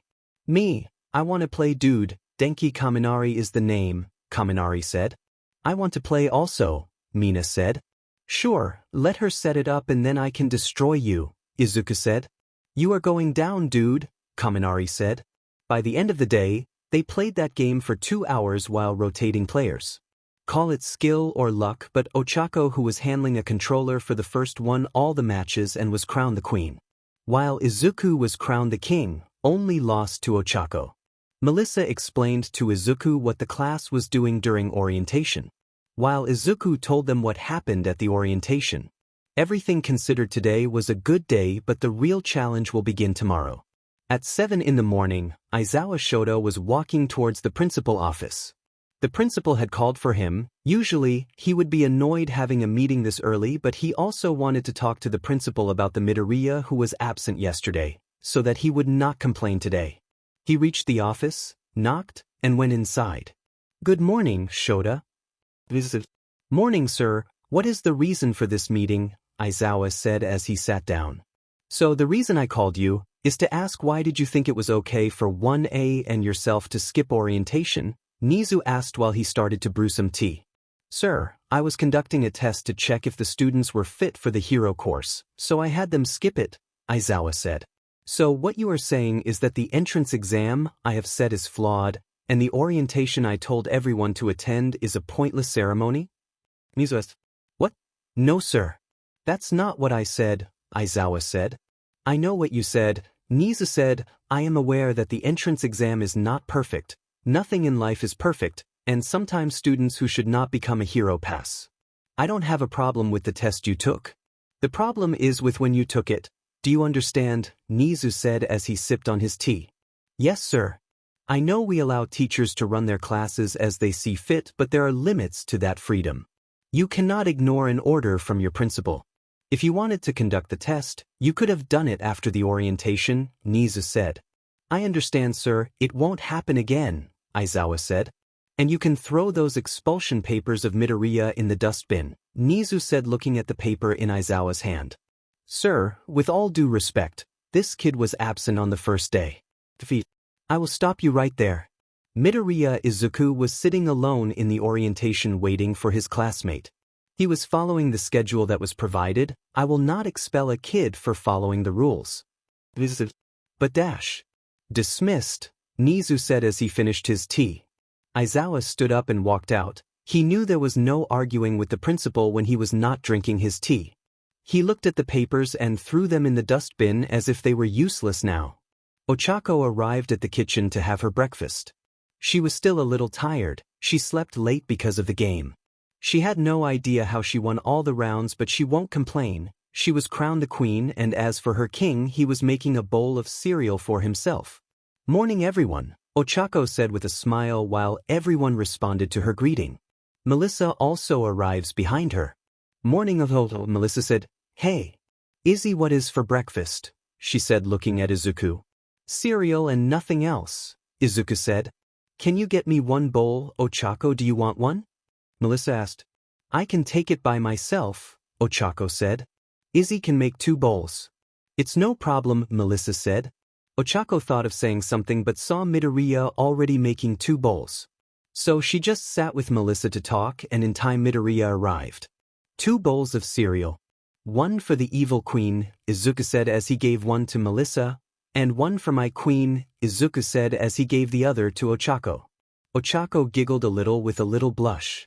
Thank you, my king, Ochako said, playing along. Melissa just rolled her eyes and started to eat her breakfast. After eating his breakfast, Izuku went to get ready for school. When he came back down, he saw Melissa and Ochako standing in the common room ready to leave. Were you 2 waiting for me? Izuku asked. Yes, Ochako said. Wanted to make sure you reach class this time, Melissa said as they left the dorms. They arrived 10 minutes before the class. Izuku went and kept his bag in his seat. He sat behind the black-haired girl. As there was still time before class, he went to talk to Melissa to pass the time. While talking with her, he heard the door open and his quirk flared. It was such a nice start to the day. Until now. Izuku thought, turning around to see Bakugo. Morning Katsuki, Izuku said. Deku, what the hell are you doing in my class? Katsuki asked angrily. Could you not shout this early? It's annoying, Izuku replied. Answer me, Deku, Bakugo snarled. I am also in this class, Katsuki, Izuku said, knowing Katsuki won't shut up. Izzy, do you know this guy? Melissa asked. She was a little annoyed because Bakugo was calling Izuku Deku.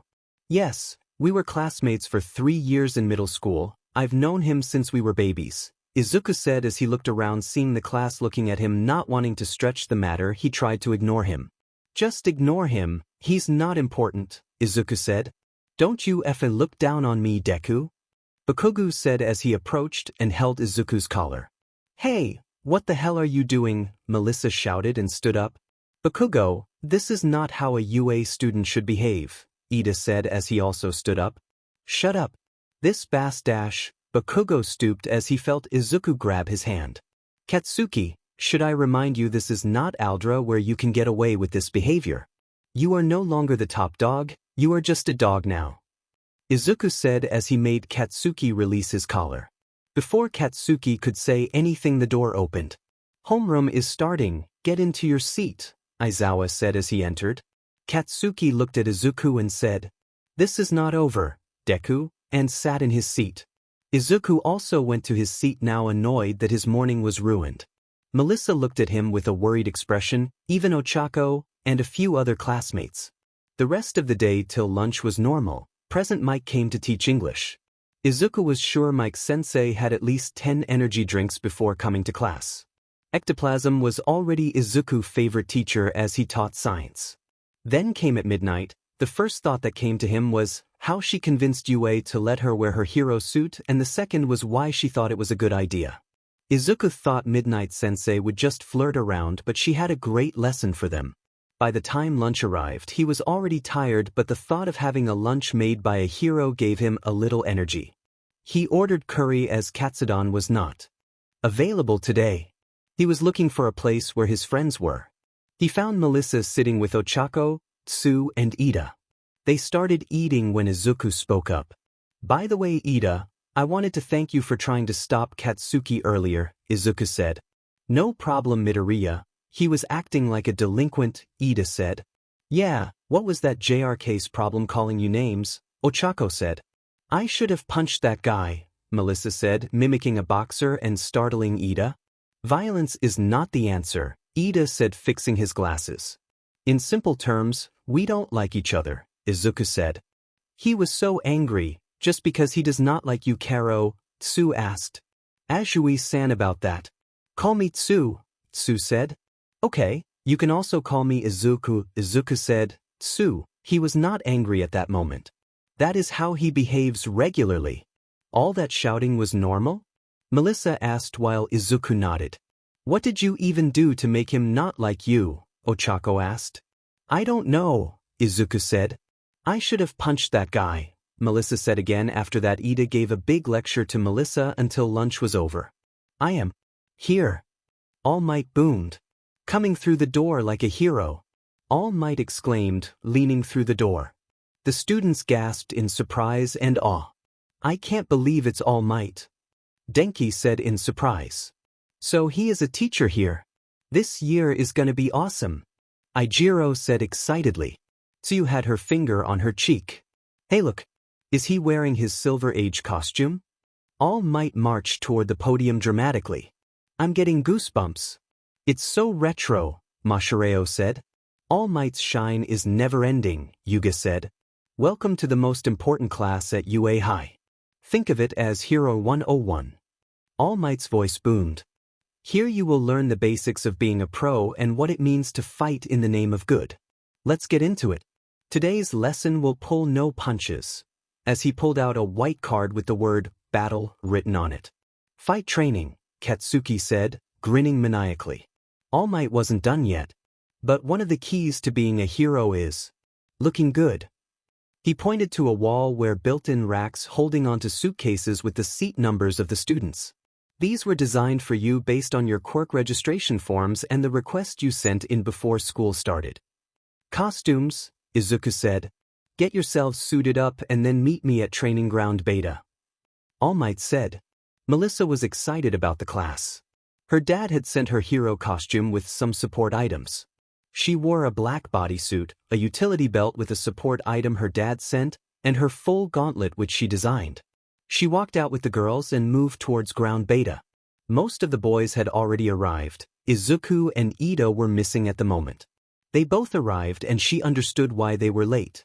Ida looked like a robo-knight and Izuku wore a black jumpsuit with a few green strips, a protective pad on his knee, a hood that made him look like a rabbit, and he had a baseball bat with him. Now that you're ready, it's time for combat training.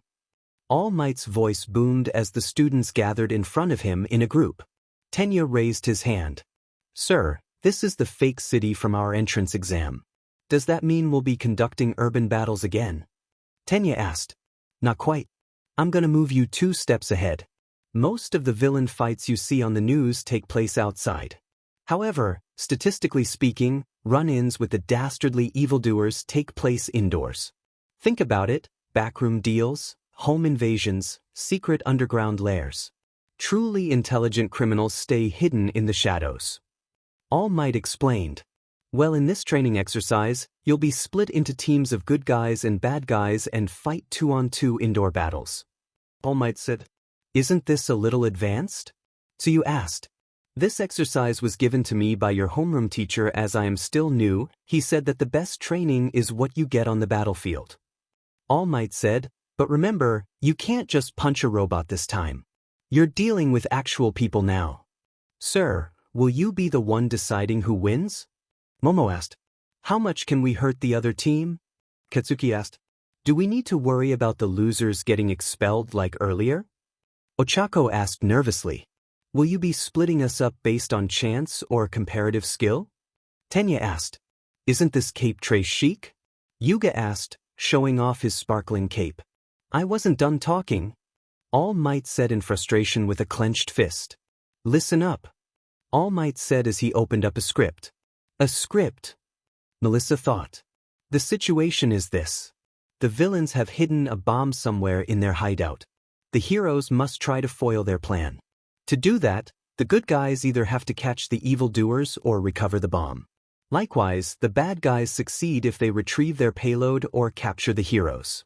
All Might said, This is just an exercise, so do not try to hurt your opponent too much. You don't have to worry about getting expelled. Your cape looks good and we'll choose teams by drawing lots.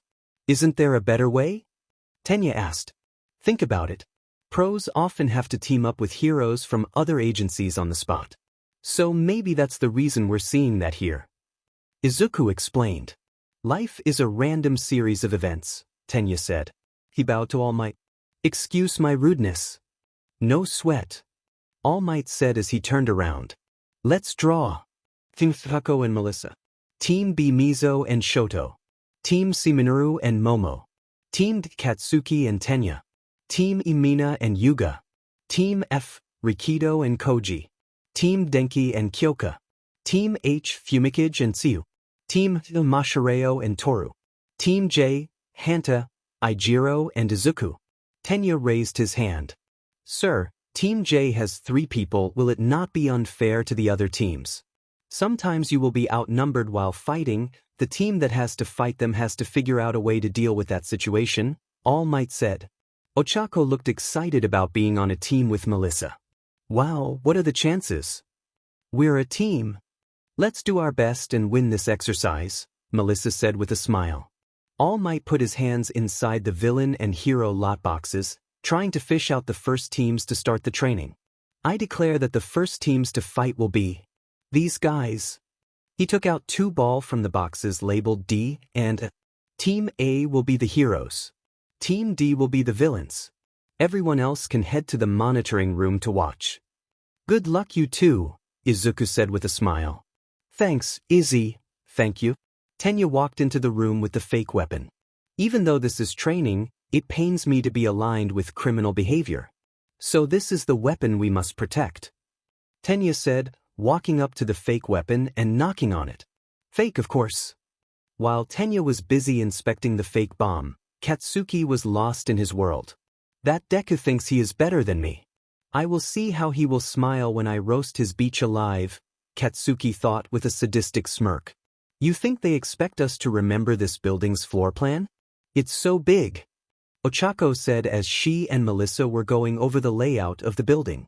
You know, All Might is just as cool in person as he is on television.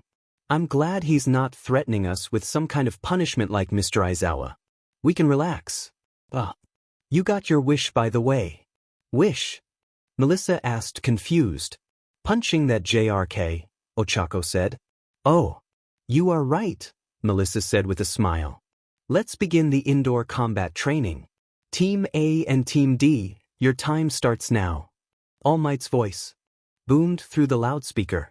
In the monitoring room, All Might and the rest of Class A were watching the combat training on a giant screen. Pay attention, kids. Think about what you would do. All Might instructed the students. Melissa, in this class, you're just another student. I'll grade you as I would anyone else without playing favorites. All Might thought as he put on an earpiece with a clipboard in his hand. Melissa and Ochako snuck in through a window. And just like that we're in, Ochako said quietly. Be careful, there are a lot of blind spots, Melissa said. Melissa knew she could not depend on her quirk. She was confident in her hand-to-hand combat ability as she had trained before with Izuku. She can't risk using her quirk. If she did, she'd probably end up killing someone. Bakugo suddenly appeared, leaping from around a corner and charging at Melissa. The black-costumed hero in training dove out of the way from the extended arm and explosion from Bakugo's surprise attack, hooking Ochako with her arm and getting her clear as well. Ochako, you okay? I'm fine, thanks, she said. Bakugo waved the dust from his explosion away, standing tall and looking down on the two heroes. A big gouge had been torn into the concrete wall from his quirk's power. What's the matter, Beach? He taunted. Afraid to stand up and fight me? In the observation room. A sneak attack, Bakugo? What kind of man pulls cheap CRP like that? Ajiro asked. It's a viable strategy. He's playing the part, acting like a true villain. All Might explained. It didn't work. Melissa and Ochako dodged it. Mina praised. Back at the building. Katsuki ran towards Melissa, pulling his right hand back. I won't hurt you so bad that they'll have to stop the fight. Just close. Melissa grabbed Katsuki's arm. Impossible. How'd she know? Katsuki thought. Melissa then tripped him, making him lose his balance and then slamming him into the ground. The slam surprised everyone in the monitoring room except for All Might and Izuku, All Might who taught her and Izuku who was the test subject. I won't hurt you so bad that they'll have to stop the fight. Just close.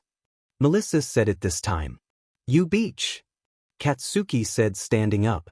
Bakugo, come in. Give me a status report. Where are you? Tenya ordered. Just shut up and defend the weapon. Katsuki ordered. I've got more important things to worry about. Are you forgetting what our mission is? Tenya asked. He hung up on me. This isn't the time for radio silence. We're supposed to be partners. In the observation room. Hey, who's Bakugo talking to? Ajiro asked. I'm not hearing anything. Can we get any sound with this video? All Might pointed to his earpiece. He's got a radio in his ear so he can talk to his partner. I gave it to him before the match started along with a map of the building. Also, this is a roll of capture tape. Wrapping this around your opponent means you've apprehended them and they're out for the rest of the exercise. So there's a 15-minute timer and the good guys have no idea what floor the bomb is hidden on, right? Mina asked. Correct. All Might stated. Then the heroes are clearly at a disadvantage here, a big one. Mina pointed out. Real pro heroes have to outwit villains daily. Even when the odds aren't in our favor, we fight. All Might boomed, hoisting his arm up. Back at the building. Ochako, let's stick to the plan. Melissa said as Ochako ran off in the other direction. Ballsy move. Katsuki taunted. Think you can take me alone? Katsuki blasted forward and tried to plant a kick, which Melissa blocked. He looked at her in shock. She's using the capture tape. Katsuki let off another blast to avoid the tape. Melissa started running away. Get back here. Katsuki yelled after him. The ash blonde growled in frustration and ran after her. Melissa and Ochako's plan was simple while Melissa distracted Katsuki as they figured that he would dash for them as the round started, and Ochako would try to sneak up on Tenya and capture the bomb. This was decided because Melissa was confident in her 1v1 combat skill while Ochako was confident she could handle Tenya. Melissa was trying to think of a plan that would allow her to get the upper hand. "Stop hiding!" Katsuki's yell snapped Melissa out of his thoughts. "Come out and face me, you coward!" This guy has some real anger issues, Melissa thought. In the observation room, Izuku watched the battle. He knew in a hand-to-hand fight Melissa had a higher chance, but he also knew Katsuki was a natural fighter and would try to fight at a distance with her. He saw Katsuki shouting in the hallway of the building with a livid expression. He could tell Katsuki was going to try extra hard to beat her because she was his friend. He just hoped that Melissa and Ochako would win this and come back with minimal injuries, and Melissa punches Katsuki in the face. Back at the building, Ochako found the bomb room which was being guarded by Tenya. "Found it. Now I just have to tell Melissa where it is and try my best to stay out of sight until I get a chance to strike," she thought when the engine hero spoke out. "Bakugo definitely has a villainous side, and that's exactly what we need to succeed in this mission. I need to temporarily devote myself to criminal intent. Yes, I won't fail this trial and risk bringing shame down on the Ida family name." Tenya clenched his fists. "That means I must now embrace evil. To become a hero. Behold, I am the personification of villainy," Tenya said as he did a horrible villainous laugh. Ochako always hated how easy was it to make her laugh, and right now this quality was the reason she got caught by Tenya. "Uraraka, is that you?" Tenya asked in his villain's voice. Ochako did not move, still trying to hide. "Uraraka, I can see your figure hiding behind that pillar," Tenya said in his villain's voice. Ochako stepped away from the pillar. "Hey, did you just call me fat?" Ochako said. Now flustered Tenya said, "No, I did not mean that, Uraraka, I apologize." He gave her a bow. As he looked up he saw Ochako running towards him. He reacted, picking up the bomb and moving away. "Damn it. I almost had you," Ochako said. "I almost fell for your trap, hero," Tenya said in his villain's voice once again.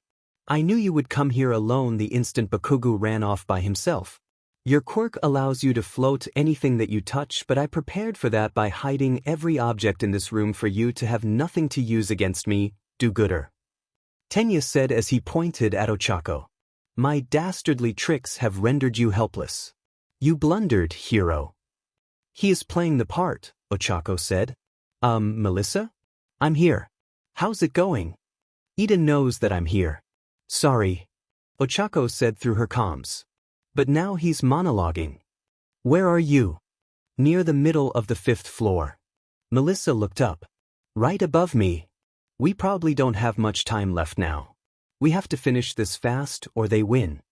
Melissa said, "I'm all loaded up."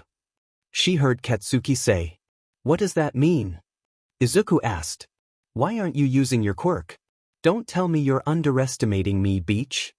Katsuki shouted with a maniacal look in his eyes. "I have no choice. I have to face him right now." Melissa thought in determination. "I am here, Oven," Melissa came out and said. "There were a few things that you should not say to Katsuki Bakugo, and one of the things on that huge list was calling him a villain, and being called a villain by Deku's Beach made him even more angry." Bakugo steadied his left arm and pointed his gauntlet at Melissa. Izuku saw those gauntlets and understood why he had them. "All Might, stop him," Izuku shouted as the class looked at him. "Young Bakugo, don't do it. You'll kill her." All Might shouted in the comms.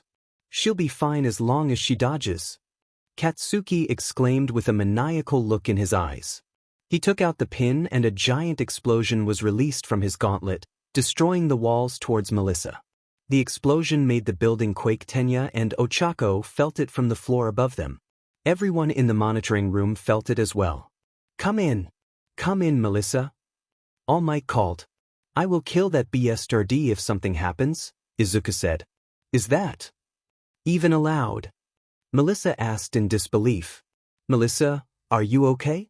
Ochako asked into her comms as she looked at Tenya, who was distracted. Bakugu, answer me. Tenya asked, what is going on down there? Did you cause that blast? Now's my chance. Ochako thought as she ran forward. If I can claim that weapon, that means we win. Tenya noticed and ran towards her. Not so fast, hero. Ochako used her quirk on herself and jumped. I just have to touch the weapon. In one move, this will all be over. Since when can she make herself float? Tenya asked. Ochako put her hands together and yelled, release. This special move is hard, but it's worth it. Ochako thought as she was a few centimeters from touching the fake weapon. But before Ochako could touch it, exhaust pipes came out of Tenya's legs, as he used his quirk to secure the weapon and rushed off with it to the other side of the room, keeping it from her reach.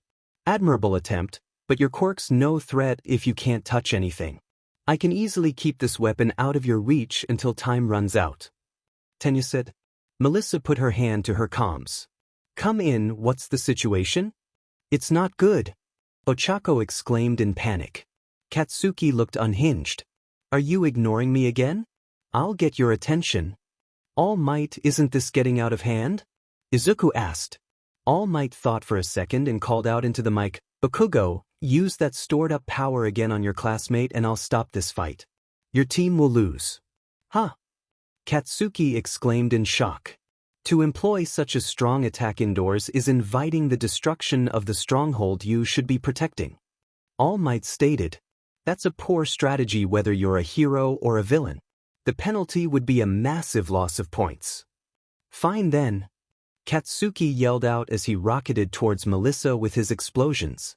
We'll fight hand to hand. The pillar by the window. Get there now. Melissa ordered Ochako when she noticed Katsuki heading towards her. If he is going to fight hand to hand, Mel will have the upper hand, Izuku thought. It's no good. I can't dodge this. I'll have to counterattack. Melissa punched forward, but before it could land, Katsuki blasted an explosion into the former's face, vaulting over her. Melissa noticed this and ducked. What was that move? Ajiro asked. Shoto narrowed his eyes slightly. He doesn't come off as a guy with a strategy, but he's quite intelligent. Ajiro turned to Shoto. What are you talking about? The redhead asked.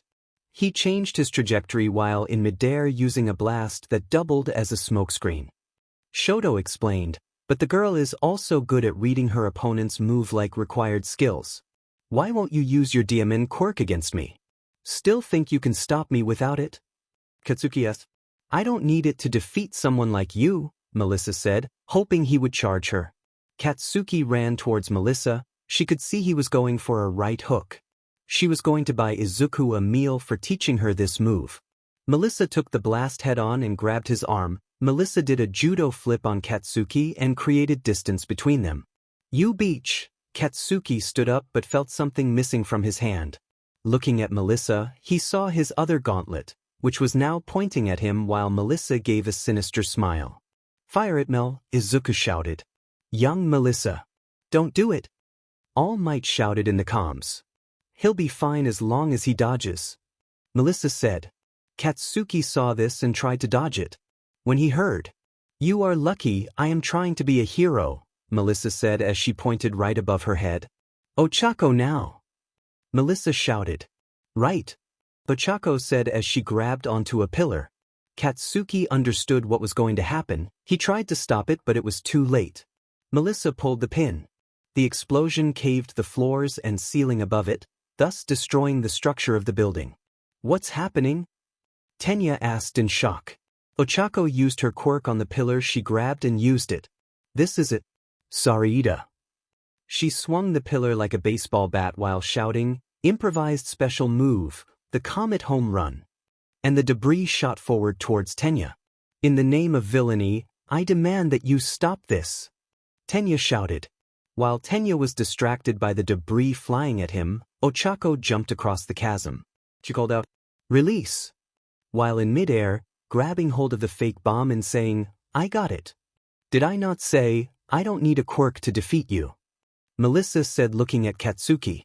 All Might announced, the hero team wins. In the monitoring room, The giant screen showed that Team A won while Team D lost. Despite the results, the MVP of this exercise is young Ida. All Might announced. Tenya turned to look at All Might before giving a shocked, "Huh? Shouldn't it be one of the heroes instead since they're the winners?" So you asked. All Might hummed in approval at the question. Valid question. Why didn't I choose one of the two? Who has a guess? He asked, holding up his hand. Momo raised her hand. Sir, I can tell you why. Ida embraced this challenge. He was the only one truly adapted to his assigned role. I'll explain. Bakugo's judgment was clouded by a personal grudge against Melissa. As you pointed out earlier, launching a large-scale attack indoors was a foolish move. It could have been disastrous. Similarly, Melissa's plan was also poorly thought out, considering the amount of damage she did to the building. Not smart. Technically the hero team won, yes. But they took advantage of the fact that this was training. They didn't respect the spirit of the trial. Momo finished her analysis. Yes, well, you overlooked a few things. Young Ida could have relaxed a little bit in the exercise, but otherwise, you nailed it. The hero finished in acknowledgement with a thumbs up. One should always start with the basics and develop themselves wholeheartedly to learning. That's the only real way to become a top hero. Momo stated with self-pride. Now then, time to blow this joint. All Might said, standing behind the lots. Let's move on to the next match. Think about everything we saw and discussed as you tackle this training for yourself. Match 2. Team B will be our heroes. And Team I will be the villains. All Might announced. The students started to make their way to the next site. Izuku went to congratulate his friends. Tenya was not injured, Ochako had an upset stomach, and Melissa hurt her hand a little. Most of the recoil from the blast was absorbed by the full gauntlet. Izuku and the gang were now watching the second fight, which was not as exciting as the first one. It was over in a matter of minutes. The 4 students came back to the room. Now then, would anyone like to suggest who the MVP of this match was? All Might asked the assembled. Momo raised her hand in answer. Young Yaoyorozu? Todoroki is the MVP for this round, Momo said. Todoroki was fast and accurate in the use of his quirk. He captured the villains in a matter of minutes and secured the weapon. Todoroki did launch a large-scale attack, but he managed to reduce the damage he caused to the surrounding. Toru and Ojiro did not do anything regarding the trial. Shuji did find the bomb with his quirk, but it was Todoroki who did most of the work. This is the reason I think Todoroki is the MVP, Momo explained. Are you stupid? Izuku asked, looking at Momo. Momo turned to look at Izuku before giving out an offended, "Excuse me?" Young Midoriya. If you have something to share, please do, but don't insult your classmate. All Might lectured. Sorry, All Might, I was just shocked at how wrong she is regarding this match, Izuku said. Care to explain your thinking? All Might asked. I think there should not be an MVP for this round. I do agree with her assessment of Hagakure, Ojiro, and Shuji, and that it. Last round she criticized the hero team that they didn't respect the spirit of the trial, but for this round she forgot that. All Might, when heroes do this kind of raid, do they have all the info about the villain? Izuku asked. Never, there is always something that gets missed. After all, no one is perfect, All Might stated. So Todoroki freezing the entire building not knowing everything is a wrong move, Izuku said. We knew there was a bomb and 2 villains and acted accordingly, Todoroki said. What if the villains had a hostage that you did not know about and froze? Izuku countered. That's just a what if, it is not applicable here, Momo said. Okay, let's forget about what ifs and focus on what happened. Katsuki, Izuku said. What? Katsuki asked, annoyed. I know you don't want to be here anymore, but I wanted to ask you, as you are knowledgeable about explosives. What would happen if you rapidly freeze a bomb and then heat it back to room temperature? Izuku asked. Katsuki looked annoyed but said. Depends entirely on what explosive powder is present in the bomb. Some have to maintain above a certain temperature to keep them dry, otherwise they become volatile. Some have to maintain below a certain temperature to keep them from drying out too much, otherwise they become volatile. We also have to be wary of temperatures too low causing crystallization, which can cause rapid energy gain as the temperature increases and ice crystals melt. The result could be anything from absolutely nothing to unplanned explosion and everything in between. The only information All Might gave us is that it is a bomb and nothing else. So not only did Todoroki put himself at risk but everyone in the bomb's radius. Like she said last round, the hero team won, but they took advantage of the fact that this was training. They didn't respect the spirit of the trial. That's why I think there should not be an MVP for this round, Izuku said. All Might thought for a bit and said, if we judge it on the basis of a training exercise, young Yairo's explanation would have been correct, but as the first match was judged on the basis that it was a real scenario, not a training, we will judge this match with the same basis. Hence young Midoriya is right. All Might declared. Momo felt disappointed as she made an error in her judgment while Izuku looked proud. Let's not use any more time and move on to the next match. Match 3. Team J will be our heroes. And Team C will be the villains. All Might announced. What are the chances? Izuku thought as he looked at his opponent. This is going to be a 3v2 match. The villain team needs to prepare accordingly, All Might advised. Thank you, sir, Momo said. If you want a handicap, we will be happy to provide it. You two look like you would need a handicap to have a chance to win, Izuku said, trying to provoke them. We don't need your handicap, we are fine without it, Mineta said. If I act cool and do well, I can get all the girls. Yes, we do not require a handicap. Let's go, Mineta, Momo said, moving out of the room. Yes, it's already working, she agreed with me, Mineta thought as he followed her. Izuku and his team also left the room. Any plans? Throw us. We go and locate the bomb, capture the villain and win, Kirishima said. That's not a good plan, dude, Siro said. No, it's a good plan, Izuku said. We just need to add a few things to it. Like? Throw us. Using your quirk, can you climb to the top floor? Izuku asked. Yes, I can, Siro said. Can you also pull us up using your quirk? Izuku asked. I can, Siro said, understanding what the plan was. Good, then you two will enter from the top floor, where the bomb probably is present, while I make noise at the bottom floors. Izuku said. How do you know where the bomb will be?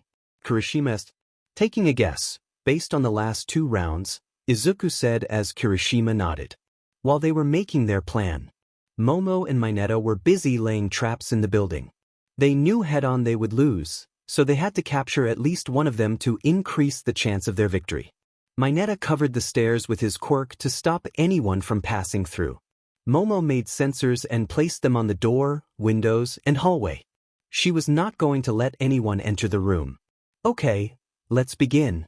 Hero team, you can enter the building, All Might's voice boomed through the loudspeaker. Izuku entered the building and started to hit the doors with his baseball bat to make noise while using his quirk to absorb the heat from the surroundings and then release it in the form of steam to burn the purple ball he found.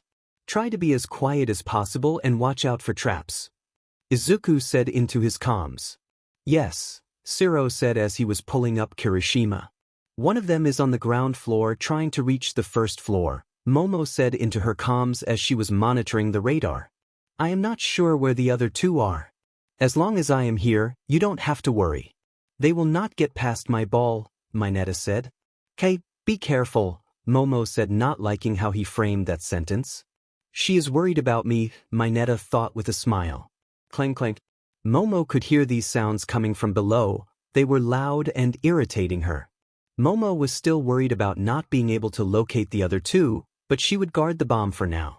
Izuku reached the first floor. He encountered lots of traps from sensors to caltrops. Did you locate the bomb? Izuku asked. Yes, Siro said as he hung upside down from the building and looked through a window.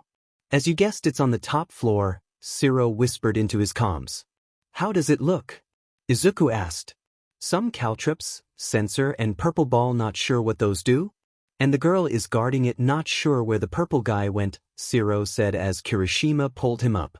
It does not matter where he is right now, and the purple ball will stick to you and will make it harder to move, Izuku informed. Okay, Kirishima, you remember the plan, right? Izuku asked. Yes. Okay, execute when you are ready, Izuku said as he started hitting anything that would make noise. Clang clank, clang clank, clang clank. What is he trying to do by making so much noise? Make our ears bleed. Mineta said, more focused on trying to talk to Momo. Momo noticed the one person that her sensors picked up was running from one end to the other. I am not sure, he dash. Bencresh. Momo turned around to see a hole in the roof. What the dash? Before she could comprehend what was going on, Zero swung in and landed on the bomb. Mission accomplished, Zero said with a smile. Nice job, man. Kirishima said, looking from the hole he made. All Might announced, the hero team wins. What, we lost? How? Mineta asked, confused, but did not get an answer. Now come back, so we can discuss your performance, All Might said. Nothing extreme happened in the remaining matches and all of them went without any major injuries. A whistle was heard, signaling the end of the class. All Might and 21 students were standing in front of the exit tunnel of ground beta. That's a wrap. Super work. You really stepped up to the plate. And we didn't have any major injuries. You should be proud. All Might said. It's nice to hear some encouraging words after our homeroom class. Tsuyu said, Mr. Aizawa was kind of a buzzkill. All Might put his hands out in a welcoming gesture as stood in front of a golden-colored UA emblem. I'm happy to bring such staggering positivity to my alma mater. That's all for now, folks. Now watch how a pro exits. Like he's got somewhere to be. The number one ran off in a burst of speed. Okay, you guys, that is a hero. Kaminari exclaimed in excitement. I agree, Izuku said. I'll never be able to run that fast. Ojiro complained. I think you will be able to, Kirishima said, trying to encourage him. Thanks, man, Ojiro said. All the classes for the day were over and the students were making their way to the dorms. While walking back to the dorms, the group of 5 were joined by a new classmates. I hope I am not disturbing you all, Momo said. Not at all, Yamamo, Ochako said. Yeah, and don't worry about Izzy. If he makes fun of you, I will hit him, Melissa said. You could try, Izuku said. No, it alright. I actually wanted to talk with Midoriya, that's why I asked to walk with you, Momo explained. You wanted to talk with me? Izuku asked. Yes, during our match I was so focused on what was in front me, I forgot to check my back, or should I say the top. Thank you for disagreeing with my analysis of the matches, which helped me see the error in my ways. I learned a lot from our battles, so thank you, Momo said. As you should be, Izuku said proudly, and I will not say sorry for calling you stupid. Momo just laughed a little seeing the smaller boy look so proud, nodding in the process. You knows, with you here it looks like Izuku and I are walking with 4 giants. Tsu said.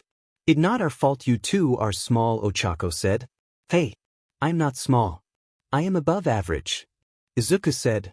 You should stop lying, Izzy, Melissa teased. I also think you are on the shorter side, Midoriya, Ida said. I don't see any issue with your height, even if you are on the shorter side, Momo said. Even you, Izuku exclaimed. You are taller than me, Tsu stated. Thank you, Tsu, you are my only true friend, Izuku as he gave her a side hug. Stop being dramatic, Melissa said as Ochako and Momo giggled a little. The rest of the way was just the 6 of talking and making jokes. Izuku was reading news on his laptop before going to sleep when his phone rang. He recognized the number and picked it up. Hello. Hello, Izuku, can you hear me? Yes, uncle, I can hear you. I am not that old, you know, right? Yes, but still older than me by a lot. Actually, Izuku, I wanted to ask you for a favor. Yes, sure, what is it? It will take a long time to explain over the phone. Can you come by the house? I can come by tomorrow if that's okay. Perfect. Should I bring anything? Nothing.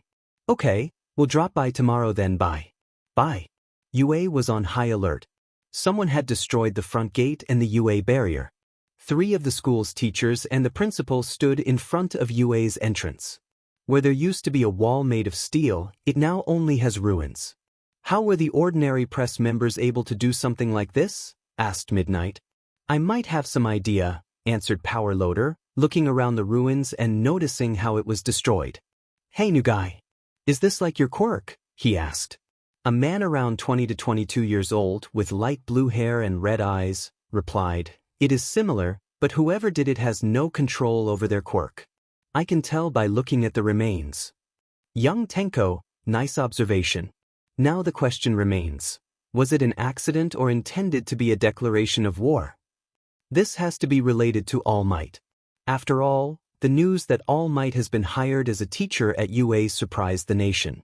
"Everyone wants a piece of him," the young man named Tenko answered. "Power Loader, come to my office," said the principal, while the others just nodded.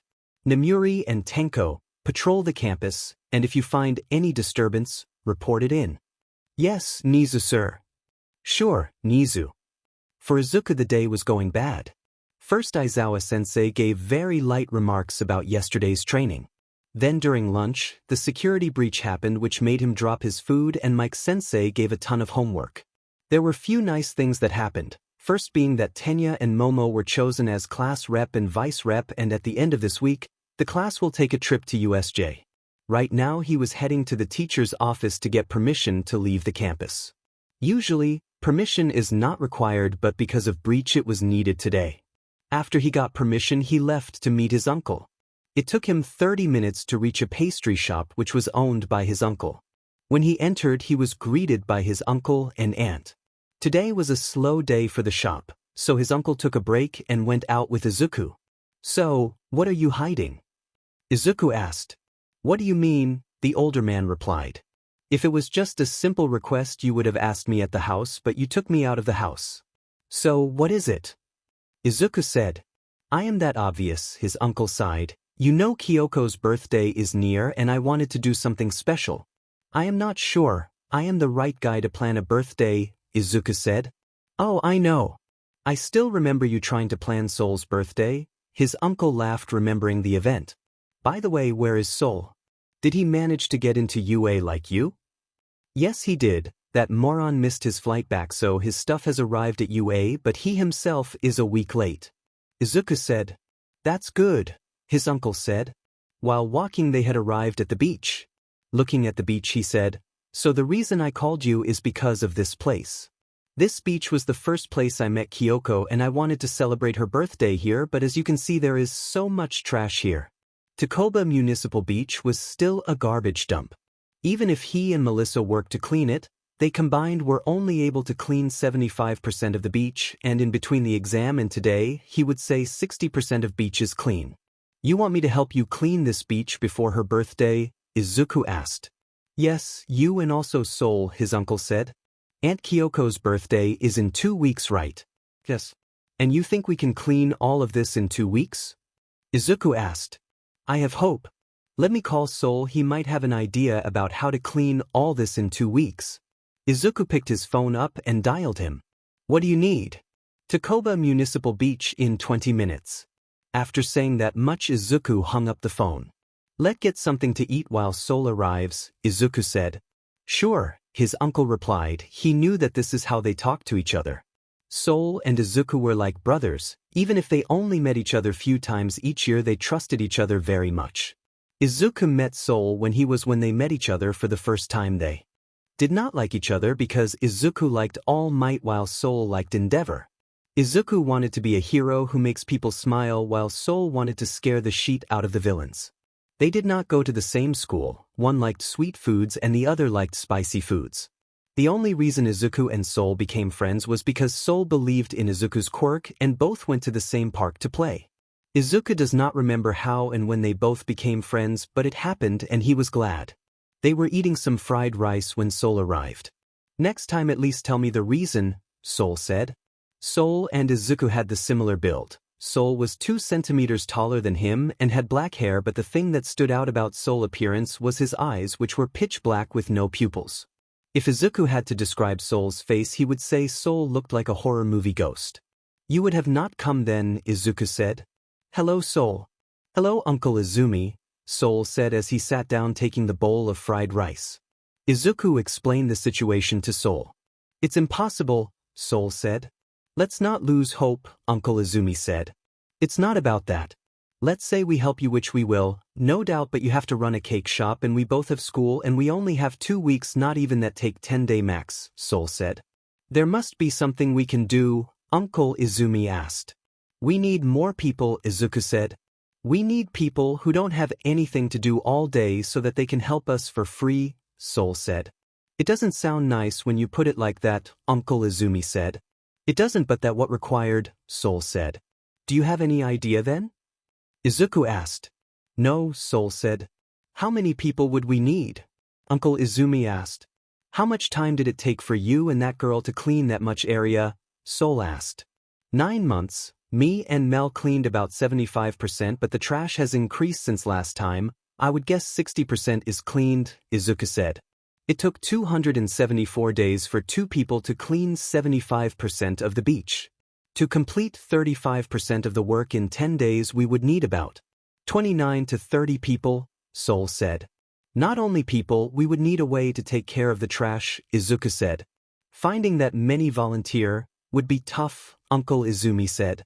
Yes, even if we ask heroes, they would help but would have to leave if a villain appears, Soul said. I guess I should just take her to a restaurant, Uncle Izumi said. The mood was down as the conversation went on. Don't worry, Uncle. Leave it to us, we will think of something, Izuku said. Yes, we will, Soul said. Thank you both, Uncle Izumi said. After completing their food, Uncle Izumi went back to the shop. Soul and Izuku went back to UA. So, have you gone to class once? Izuku asked. No, tomorrow will be the first day, Soul said. Have you even met your classmates? Izuku asked. Yes, I set my room today and met them, Soul said. Wow, I still can't believe UA let you take the first week off while being in the hero course, Izuku said. I just told them that there was an emergency on the way while I was heading to the airport, and as a hero student, I could not ignore it, Soul said. You forgot your bag, Izuku said. And having all you stuff is an important aspect of being a hero student, and it was not compulsory to come to school. You were late on the first day, Soul said. It is for UA hero course. We are hero student, Izuku said as he got an idea. He looked towards Soul and said, We are hero students, right? Izuku said. Yes. And hero students should help their community, Izuku said. Yes, oh. Soul said, understanding what Izuku meant. I guess we can find more than 30 people. We need to meet with the principal first, Izuku said as they started walking faster towards UA. Nizu had a lot of work today. The UA barrier was destroyed and he could not figure out why. He and Power Loader had scanned the data to see if something was leaked or missing. They had also discussed on how to increase the security of UA.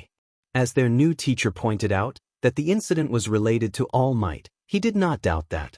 Nizu did not care whether it was a mistake by the press or a declaration of war from someone. He will find them and make their life into a living hell. No one can mess with student of UA.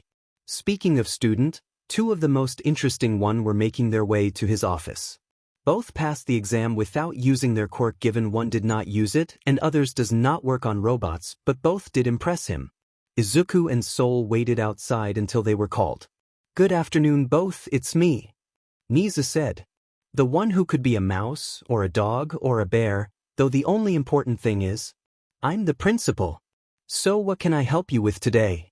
Sir, as current hero student and future heroes, we have a duty help our community, Izuku said, and as the student of UA we should not turn a blind eye towards our appealing city. While we were coming back to UA, we saw the state of Takoba Municipal Beach and felt sad as we saw what had happened to the appealing beach. Yes, sir, not only as hero student but as people with common sense we should keep our city clean, Soul said. So what we want to request was, Izuku explained. Nizu was amused as he saw both of them trying to make their case. UA did had a program for student wanting to do community service, but it started in the 2nd year. Nizu was happy that these students were trying to do community service, but he could tell they had other motive. It is good that both of you are trying to help the community by cleaning the beach, but please tell me the real reason. Nizu asked. Izuku and Soul looked at each other and decided to tell why. After all, he was the smartest creature in UA, maybe he could tell a different solution. I understand your reasoning and I will help you with this task, Nizu said. Thank you, sir, Izuku said as he and Sol stood up and left the office. Of course Nizu would help, he was the principal after all, and he also liked that cake shop. Their cake go well with his tea. The next day Aizawa announced about the community service program for the first-year students, and principal found many community service programs near UA, one of them being cleaning the beach. For the beach cleaning, the Hero Course student will be mainly cleaning the beach, and student from support will be analyzing if the parts found can be recycled. He and Sol wanted just 30 people, but Nizu went plus ultra. Aizawa wanted to make sure everybody understand that it was not compulsory to join. Midnight was the coordinator for the program, and he was the point of contact for the beach cleanup. Sol had already convinced the teacher that Izuku would be better option for the point of contact as he is more approachable compared to him. At the end of their class, many of his classmates showed their interest. Midoriya, you are a better student compared to me, Ida said. As a hero student, I thought we only needed to work on academic success and our hero training, but you showed me what it means to be a true hero student. Yes, dude. You are so manly, Kirishima said. Thank you, both, Izuku said, accepting the compliment. Man, I always thought that place was a garbage dump and not a beach, Kaminari said. It's not going to stay a garbage dump for long, Ochako said. I want to help you guy, but I can't, Kaminari said. I have a cold and I don't want to accidentally use my quirk near a body of water. Oh, I did not think of that, Ochako said. But you know that place is a lot cleaner than before, Sue said. That is because me and Izzy used to clean it, Melissa said. Clean the beach as part of your training? Kako asked. Is that where you two first met? Mineth. Yes, to both, Melissa said. Both of you are so manly, Kirishima said. Izuku was happy so many people in his class showed interest. He was positive that he and Sol would be able to clean the beach before Aunt Kyoko's birthday. Just because you can't do any actual hero work, you want everyone to pick garbage like you, Deku, Katsuki said. Doing community service is also a key part of being a hero, Bakugu, Ida said. Keep telling yourself that while I go out and do actual hero work, Katsuki said. Leave it, Ida. It's no use, Melissa said. We can actually start the cleanup today if we get enough people, Izuku said, ignoring Katsuki. Cleaning up garbage fits a quirkless loser like you, Katsuki. My friend from 1B said his classmate are ready to start today and have talked with Midnight regarding it, Izuku said. Do you have anything to say, loser? Katsuki said. After school we can meet at the beach or meet at the school and go together. Which do you guy like? Izuku asked. Stop ignoring me, Deku, Katsuki said, now angry at being ignored. UA will provide protective gear for us. Midnight and Power Loader Sensei will also come with us as supervisor, Izuku said. By this time Katsuki was ready to send Izuku to the hospital but was stopped by Kirishima and Ida long enough for next class to start. Bakugu is really annoying, Momo said from her seat in front of Izuku. Tell me about it. Izuku said, seating in his seat. Izuku and his classmate made it to the beach. 1B and the support course was already present there, and so were the teachers. They had already begun the cleanup. Izuku met with Sol and introduced him to his friends. Few of his friends were scared of Sol, and he can understand, after all Sol looks absolutely scary. Few people like Mina, Jiro and Tokoyami liked Sol looks and were not scared of him, but after talking to Sol everyone started to feel a little less scared of him. Melissa and Izuku did not have much trouble while cleaning the beach as they did it for 9 months. Ochako, who worked at her parents' construction site, had less trouble, but someone like Momo did face a lot of trouble. Izuku decided to help her. It was going to be a few very busy days. After the day's cleanup, Sol and Izuku went to tell their uncle about the plan. Uncle Izumi treated them with a cake after hearing the news. Today was a long day for Izuku, but he was happy he was able to help his uncle. He was also looking forward to the end of this week as their class was taking a trip to the USJ and he could not wait to go to the USJ. If someone else had told Izuku they were taking him to USJ, he would have been super excited at the thought of going to a theme park, but it was his teacher. He had a little hope that it would still be the theme park until Aizawa spoke. Today's hero basic training has turned into a class with 4 instructors, All Might, me and 2 more. Aizawa addressed the class. So no theme park, I guess, Izuku thought sadly. Excuse me. What will we be doing? Zero raised his head. Disasters, shipwrecks, and everything in between. It's rescue training. Aizawa told them, and the class started to get excited. Well, this is not bad either, Izuku thought. Hey, I'm not done. Aizawa glared, getting the class's attention, adding, you can decide if you want to wear your costume or not this time. The training will take place off campus, so we're taking a bus. Everyone waited outside for the bus to arrive. Oh, you're wearing your PE clothes? Where's your costume? Uraraka asked, walking up to Izuku. My mom asked to send a photo, and when I did she said it looked shady, so I sent it to the support department to change the design a little, Izuku explained. Ida blew a whistle, signaling the class to get on the bus. Shoot, I didn't think it'd be this type of bus. Ida felt disappointed as they sat on the bus. There was no point, huh? Mina smiled. He was seated between Mel and Ochako, with Momo sitting beside Ochako and Tsu was opposite of him. There was a little fight between Tsu and Bakugu about how he would not be popular. The bus ride was nothing special. We're here. Stop messing around. Aizawa shushed them as the bus pulled up to a sphere-shaped building. Yes, sir. Everyone exited the bus, and a space-suited teacher stepped forward. Everyone, I have been waiting for you. The class stared in awe at the person speaking. It's the space hero, 13. Ochako gushed. Oh, I love 13. While Ochako gushed about 13, the third teacher made his presence known.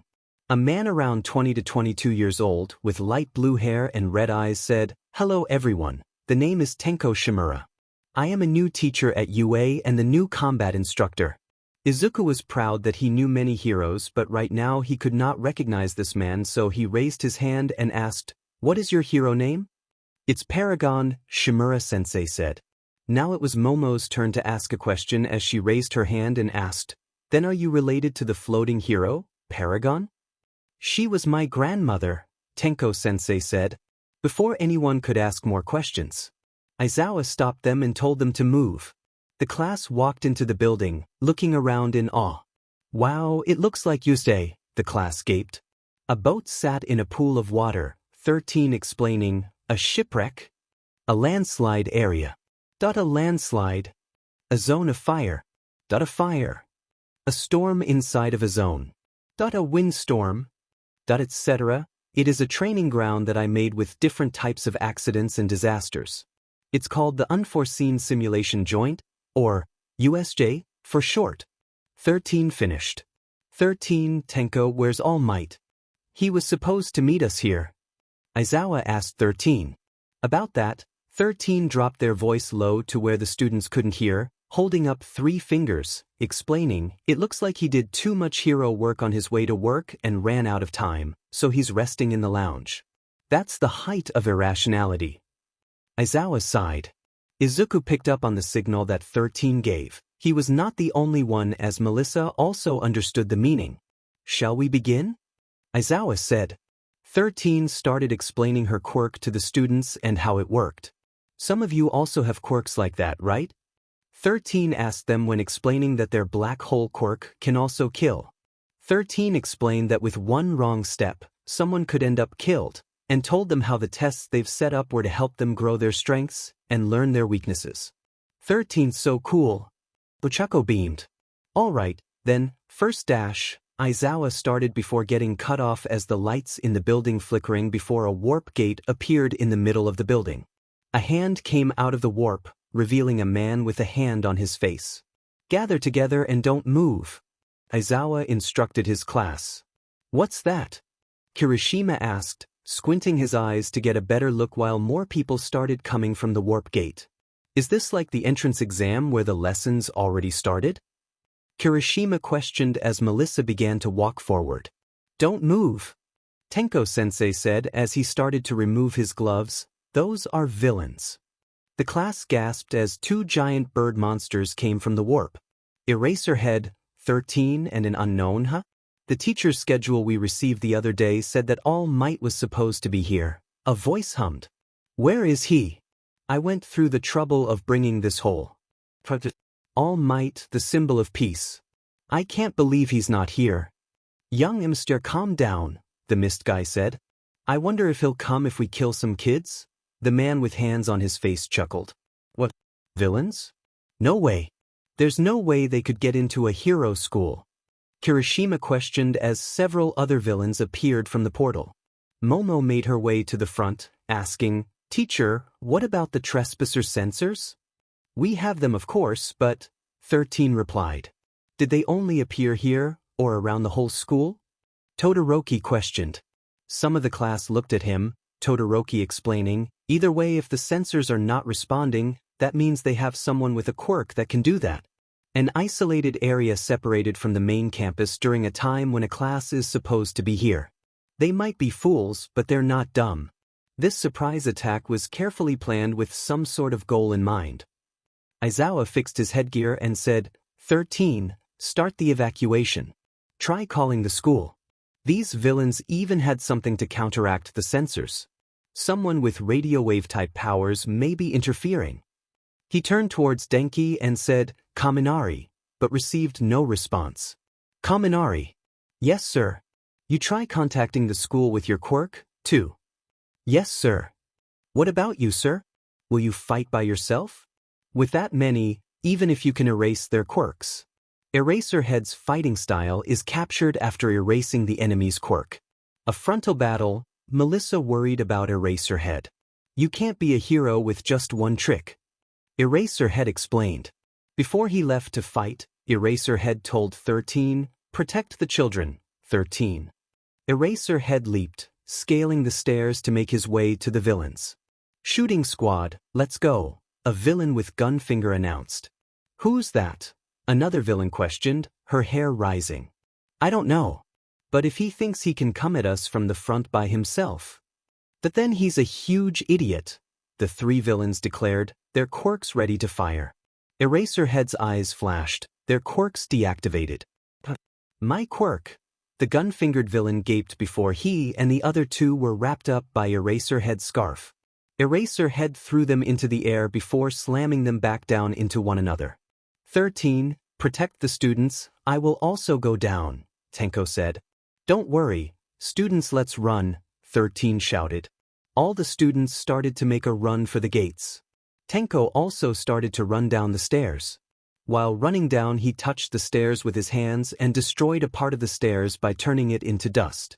Wow, not only did he cut off the path to reach the top but also reduced the villain's visibility with the dust cloud, Izuku thought impressed, as he stood while the others ran. No time for analysis. Melissa yelled out to Izuku.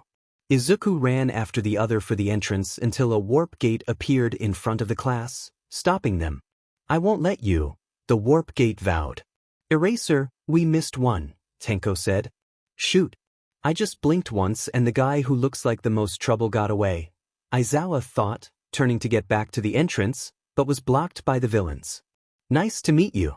We are the League of Villains, the warp introduced, explaining, it may be presumptuous of us, but we have invited ourselves into the home of the heroes, Yue High School, to have All Might, the symbol of peace, take his last breath. I believe All Might should have been here. Has there been some kind of change? Izuku tried to reach his metal bat but realized he did not have it. He noticed one of 13's finger lids popped off as they got ready to SCK in the warp guy. Before it happened, Bakugwa and Kirishima jumped at the warp. Bakugwa set an explosion, leaving smoke around them. What are you two idiots doing? Izuku shouted at Kirishima and Bakugwa. Did you consider that you'd get beaten by us before you did it? Kirishima confidently asked. Oh dear, that's dangerous, the warp said, making them stiff, narrowing his eyes. That's right. Even if you are students, you are still UA students. I will scatter you all and torture you to death, the warp shouted, creating a giant sphere around the class. What the dash? Kirishima covered his face with his arm. Ida grabbed Ochako while Shoji covered Mina and Satsuo covered Siro. Ribbit, Tsu uttered. Shoji made it out of the gate with Satsuo, Mina and Siro. Everyone! Ida called out as he fell. Everything was happening so fast Melissa felt lost. One moment she and her friends were ready to train at the USJ and now a warp appeared with her falling out and splashing into the water with real villains surrounding her. They want to kill Uncle Might? What in the world is going on? What the heck? Melissa thought, looking around in the water before swimming towards the surface. Melissa continued to swim until a villain in the water started swimming towards her. Melissa gaped, bubbles escaping his mouth. "I don't have anything against you, but see ya." The shark villain laughed, opening his mouth wide while Melissa covered her face, but Sue appeared and kicked his mouth shut. "Melissa, ribbit," Sue called, wrapping her tongue around Melissa. "See ya," the shark villain echoed as Sue kicked him further down. "See ya," Sue replied, swimming to the surface with Melissa. Sue and Melissa climbed the boat's edge. When they climbed the boat, they were met with a knocked-out Ida and Ochako. Sue splashed some water on them to wake them up. Ajui Sanita said, "Call me Fufu." Ajui told Ida. "What happened?" Ochako asked. "Looks like that smoke guy has some kind of rap quirk and scattered everyone," Melissa answered. "This has turned into a bad situation, though," Ajui remarked. "Yeah. What the villain said earlier," Melissa agreed. "All Might should have been here. Has there been some kind of change?" They knew Yue's schedule. Looking at the big picture, those guys must have set up the media intrusion the other day to get information. They were waiting to pounce, just as Todoroki said. Melissa noted. "But it's not like they can kill All Might. Once All Might come, he'll pound those guys," Ochako said, punching the air. "Uraraka-san," Sue called, getting her attention as she asked her, "Don't you think they are trying so hard because they have a way to kill him?" "But it's All Might we are talking about," Ochako said. "Let all come down and think of a way out," Ida said, trying to calm everyone down. "Let us try to hold out until All Might arrives. Even if All Might comes, I wonder if we will all make it out in one piece," Sue told. Ochako turned to look at the water, seeing villains swimming up to the surface. "Biasuri, I'll kill you," the shark villain yelled at them. "There's a ton of them," Ochako said. "These guys have a way to defeat Uncle Might. She's probably right about it. I can't think of any other possibility. Why do they want to kill him? Because he's become a person who deters villains and evil? Because he's the one and only symbol of peace?" Melissa wondered to herself. "I don't care about why," Melissa said, "but if those guys—" Sue, Ochako, and Ida looked at her. "That have a way to defeat All Might, then right now we should be stopping whatever they're planning. By winning." "Yes," Ochako shouted. "Landslide zone." Ice appeared, covering the ground while capturing villains. "It's pathetic to lose against a single child. Get a hold of yourself. You're an adult, aren't you?" Todoroki glared at the villains. "Windstorm zone." A villain was thrown into the wall. "You are no match for me, punk," a shadow said. "Dark Shadow, calm down and focus," Tokoyami said. "I am Clam, now let find the next one," Dark Shadow said. "Tokoyami, you are the best," Mineta said while crying and hugging. "Shut up you. And you find me the next one, Animal Boy," Dark Shadow said. "Dark Shadow behave, I apologize on his behalf Kuda," Tokoyami said. Kuda did not say anything. He just nodded and started to use his quirk on nearby rodents to try to find the next villain for Dark Shadow. "Fire Zone. Are we sure that he is not one of the bad guys?" Kaminari asked. "Hey. He is trying to defeat them as fast as possible," Kirishima said. Die. Are you sure he not trying to kill them?" Kaminari asked a little scared. 50-50, Kirishima said. "Mountain Zone. Damn it. Why are there so many reds here?" Kyuka said. "It not nice to call people reds," Momo said. "Are you worried about what I call the villain?" Kyuka said while she avoided an attack from a villain. "Sorry," Momo said, "but there really are many villains." "What now?"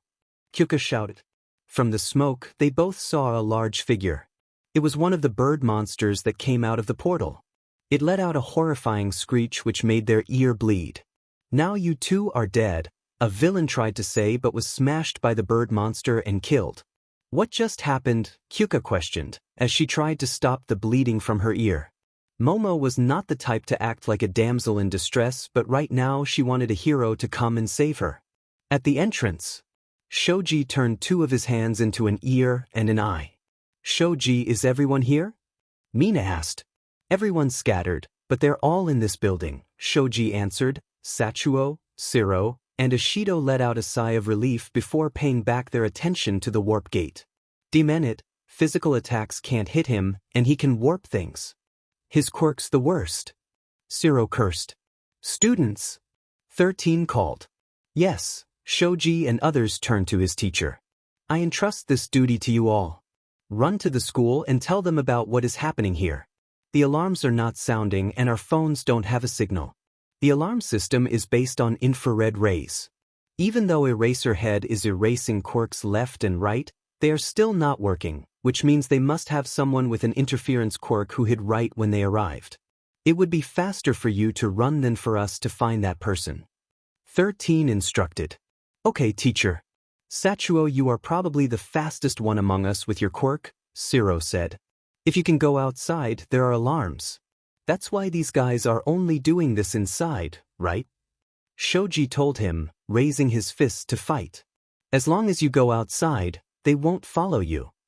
Mina added. Use your quirk to save others. 13 encouraged Shoji to walk up to stand with Zero and Mina. I can totally support you, Mina said, pleading, go Satsuo. Satsuo prepared his quirk and was ready to run as fast as possible. Even if you have no other choice, are they idiots who talk about their plans in front of the enemy? The warp said as he sent his mist for Satsuo. We did it because it doesn't matter if we're found out. 13 objected, pointing their unlocked finger lid, and started skiing in the fog, shouting, Black hole. USJ Center. Eraserhead and Paragon were punching villains left and right, capturing them and throwing them to the ground. Eraserhead looked up as the hand guy started running at him. 23 seconds. The last boss. Eraserhead announced as he slung his scarf at him. 24 seconds. The guy grabbed his scarf. 20 seconds. 17 seconds. Eraserhead grabbed his scarf back and elbowed the guy in the gut. DMN. Eraserhead gritted his teeth.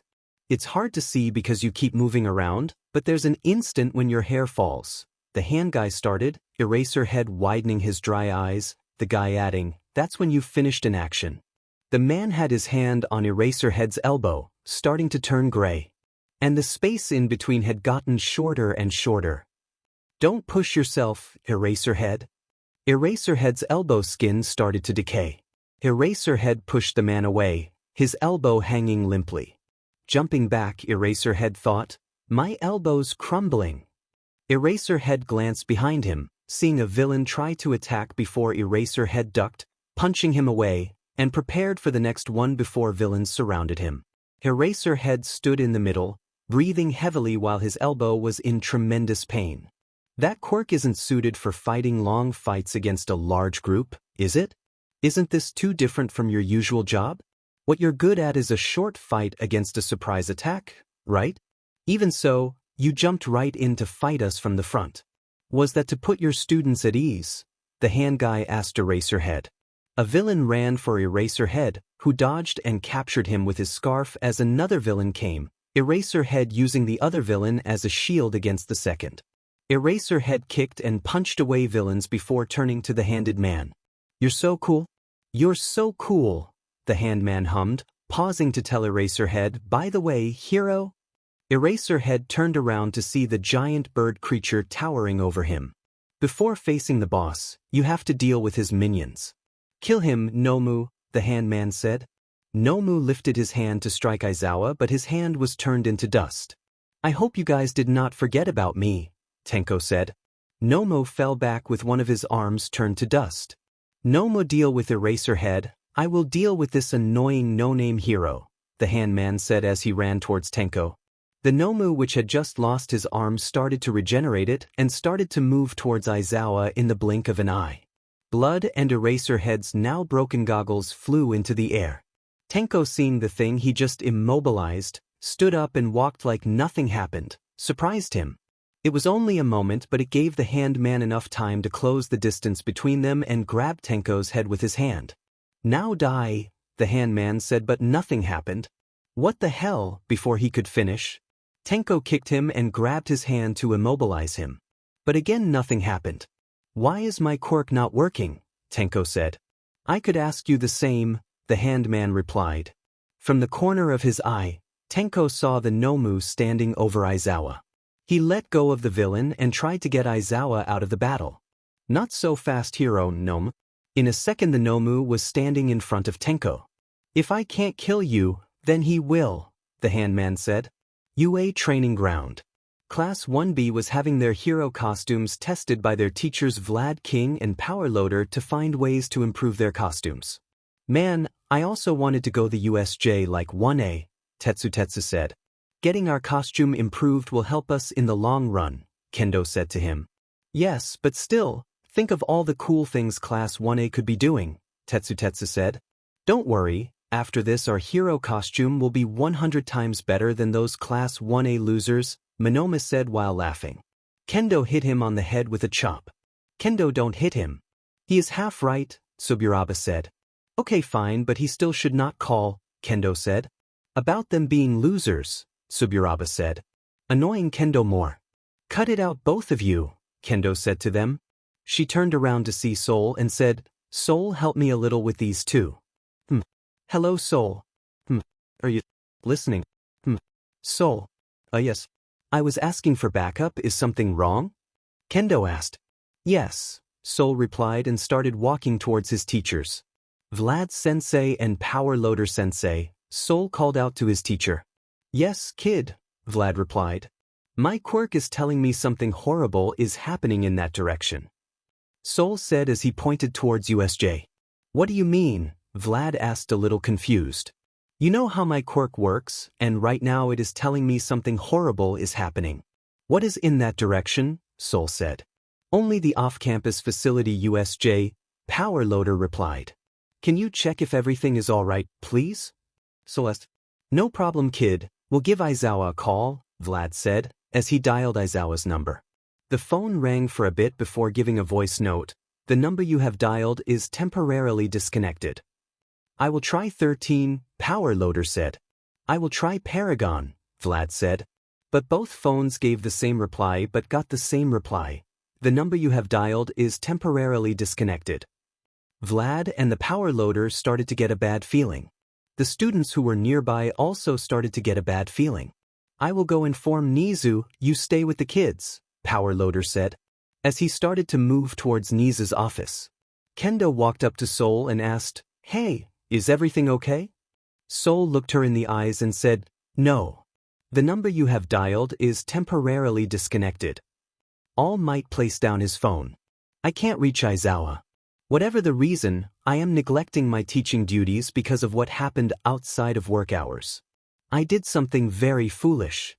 All Might rubbed his forehead. I have only 15 minutes left for my quirk. If I am quick dash, All Might's sentence was cut short as he spat out blood. Hold your horses. Someone opened the door where All Might was waiting. Principal Nizu. All Might observed. Yes. Am I a mouse? A bear? A dog? My real identity is... Nizu announced, answering. The principal. Do you have to say that every time? All Might asked. Yes. And look at this. All Might resolves 3 incidents in only 1 hour. Pulling out his tablet with All Might's incidents that he did this morning, All Might wince while Nizu sighed. Are you the only hero in this town? Nizu asked. No, sir. Then you shouldn't react every time you hear of an incident. But Sir Dash, your hero activities are limited because of your injury and its aftereffects. Along with that, you need to train your one for all successor. That is true, sir. Since you insist on remaining the symbol of peace, the only way you can keep the world from finding out about both of those is for you to come here. That's why I suggested you became a teacher. Nizu explained to All Might. Nizu walked over to the couch to sit down, continuing, I think you can stay here and relax for a little longer. In actuality, you can only teach this next class for a little bit, right? I'm the one who suggested it, but since you've accepted the position, I wish you'd prioritize your teaching duties. All Might hopped over to crouch on the floor across from the couch. I mean, there are a lot of hero agencies in this town. Nizu pointed out. It is as you say. But that is why I was preparing to go to USJ. All Might explained. Even if you went now, you would be forced to return right away, right? If that's the case, Then you might as well listen to my theories on teaching and use that to help you in the future. Nizu poured himself in All Might some tea. He's pouring tea, All Might groaned, as glanced at his phone. Still no reply, All Might thought.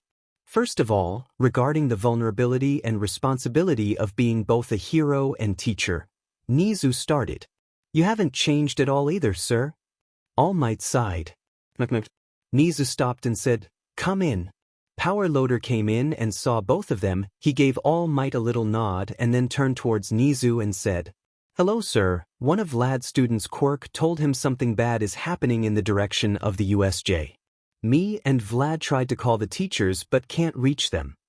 Power Loader said, I tried to contact Aizawa earlier but thought it was a network problem. All Might said, now a little worried. I will check the USJ camera feed. Nizu turned to his computer and tried to access the camera but an error came up. We can't find your camera. Can't connect to camera. All the cameras around the USJ were giving the same error. All Might, go to the USJ and give me a status update, Nizu ordered. All Might buffed up and said, Yes, Power Loader, inform the teacher to be ready if needed, Nizu said. Yes, sir. The fake city in the USJ. A warp appeared with Izuku falling out of it. A warp quirk, what a nice quirk to have. If only he was a hero, Izuku thought as he dusted himself off. So I am surrounded by villains. No protective gear, no weapon and no intel about the villains. Could this be any worse? Izuku spoke. Look, that one of the UA kids we have to kill. Izuku heard someone speak. He turned around to see many villains coming towards him with their quirks active and some carrying weapons. He can't even move, he is so scarred, a villain with a sword said. Others laughed at Izuku thinking he was scared. Well, the weapon issue is solved, Izuku said to himself. Now he has gone crazy, he is talking to himself. What an idiot. Before the villain could finish, Izuku grabbed him by the face and slammed him on the ground. All the other villains were now on high alert and ready to fight. Izuku picked up the sword from the ground and then pointed at the villains. You're next. Melissa was trying to think of a plan to get out of the current situation. Normally, she was good at coming up with solutions for this kind of scenario, but that was when she was in her comfort zone, not when people were trying to kill her. Sure, she knew she would have to come up with a solution for these types of situations in real time in 1 or 2 years, but this was too early. Got any plan, Melissa-chan? Tsu asked. I am thinking of something, Melissa said. Ochako looked over the boat's railing to see what the villains were doing. Those guys down there are assuming we'll fight in the water, Ochako said to the group. From what I can observe, most of them have gills and fins, which are perfect for this zone. It seems they have an idea about the layout of the USJ, Ida said. They probably stole it during the previous break-in, Ochako said. Let's first think of a plan to get out, then we can think about other stuff. Tsu said. Tsu, how many of us can you carry without getting caught? Melissa asked. 1 or maybe 2, but that would also be difficult. Tsu said. Oh. What about you, Uraraka-san? Can you use your quirk on us so that we can fly and get out? Ida asked.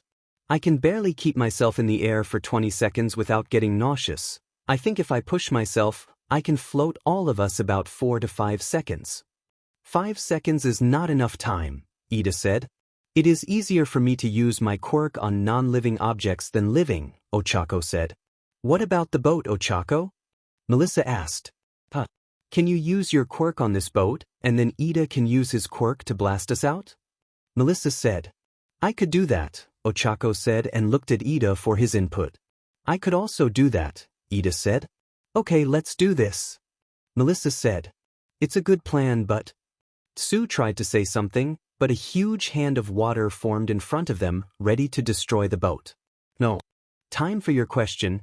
Tsu, let go, Melissa said as the 3 of them rushed to the front of the boat and Ida stayed at the edge.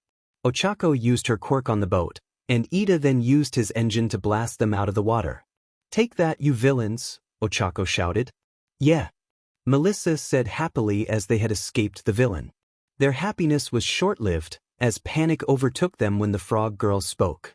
As I was saying earlier before I was cut off, it was a good plan, but how are we going to stop this boat now? Tsu asked. Landslide zone. You guys are very weak. Are you guys really a group of villains? Todoroki asked, cold air escaping his mouth. The villain that he captured with his ice stood frozen. Todoroki started walking away through the frozen statues that were once villains. This guy? The instant we warped here, a villain choked out. Is he really a kid? Another questioned. Yes, I am, Todoroki answered as he got closer to the villains. Now could you answer a few questions for me? Todoroki said. In your dreams, kid? Villain shouted. Sleeping in this situation will be difficult for me, so please answer them while I am awake, Todoroki said seriously. Are you stupid? Villain asked. No, I always get good grades in exams, Todoroki said as he heard his name being called. Todoroki-kun, help me. Todoroki turned around but saw nobody. He could still hear the sound, so he moved towards the sound. It was then he spotted a pair of boots and gloves. Hagakure-san? He asked. Yes, dummy. When you froze the villain, you also froze me, Toru scolded. I did not notice you, Todoroki said. How could you not notice a cute girl like me? Toru said. I am sorry, Todoroki said as he lifted his left hand and created a little fire to melt the ice around Toru. Wow. I thought your quirk was ice control or something, Toru said. It's half fire and half ice. I use ice mostly because I have better control over it. Todoroki said. Oh, Toru said as she got free from the ice. Okay, what's the plan? I was going to get some info out of the villain, but it seems it would be difficult, Todoroki said. Don't worry. Getting people to talk is my specialty, Toru said as she and Todoroki moved toward the villain. We have a few questions for you, villain, Toru said. I don't care, go away, villain said. You think you have a choice, Toru said. Ha! You could not even defeat my friend, Toru said. We are just classmates, Todoroki said. Toru turned around and said, You don't say anything. It seems you are not afraid to die, Toru said to the villain. If you want to live, just answer a few questions. Why should I? Villain said. You are not even aware of what is happening to your body, right? Your body is going to succumb to frostbite and hypothermia, and at this rate, you will slowly die. Toru said. You are hero students, you can't kill me, villain said. You guys attacked us first, so anything we do will come under self-defense, Toru said. My friend here is heartless. He can unfreeze you, but he will only do that if you answer the questions. So choose your next word nicely, Toru said. Fine, I will talk. Don't let me freeze to death, villain said. Thank you, Toru said and turned towards Todoroki and said, Go ahead. I am not heartless. I have a heart, Todoroki thought. This guy is so stupid, he believed that lie. Does he not know humans can't live without a heart? At the entrance. Black hole, we researched your quirk before coming here, the warp villain calmly said. A quirk that SCKs up matter and turns it to dust. Such an astounding power. However, you're a rescue hero, 13, skilled at saving people from disasters. Consequently, that means you have little fighting experience or battlefield awareness. The villain said as he started to create a new gate. As 13's black hole exerted pressure to SCK up the villain, it instead began pulling on the warp gate, which had just opened. The villain then opened another gate behind 13, linking the two. 13 understood what the villain was trying to do, but 13 tried to reduce the outcome of the quirk but was not fast enough. 13 braced herself but nothing happened. She heard a yelp behind her. As 13 turned around, she was met with horror. Mina had jumped between her and the wrap gate and took the attack. Ashido-san, 13 shouted as she ran towards Mina to help her. Satsuo and Shoji froze in shock as they watched what happened. You should not turn your back on your enemy, the wrap villain said as he was getting ready to attack, but then he felt something wrap around him. I could say the same, dude, Siro said as he wrapped his tape around the metal brace of the villain. Satsuo, Shoji, Siro shouted. Both Shoji and Satsuo snapped out of the shock. Satsuo closed his mouth, gritting his teeth as he fired up his quirk. Demon it! Satsuo yelled, running for the entrance. If the other teachers are called here, it will be hard for us, the warp villain told Satsuo. I won't let you. Shoji vowed as he took the tape from Siro and started to pull the villain. Shoji tried to swing the warp gate away from Satsuo but could not move the villain. You are not strong enough to pull me, the rap villain mocked. Gravitational pull, 13 said as the villain started getting pulled towards her. This gave enough momentum for Shoji to swing the villain and throw him towards the plaza. Satsuo finally reached the doors and opened the doors wide enough for him to get out, running away at full speed. Sugar rush. Satsuo announced as he headed for the school. It's game over, the warp villain said as he was thrown towards the plaza. You two, good job. Now help me patch up Ishido-san, 13 said. Yes, okay, they both replied as they moved to help Mina. How is she? Shoji asked. She is unconscious. I was able to reduce my quirk output a little, but she still took the attack head-on. 13 said as she started first aid on Mina. Will she be alright? Yes. Shoji takes this gel and applies it to her wounds, and Siro wraps this bandage around the area where the gel is applied. 13 said, Where did you get this, sensei?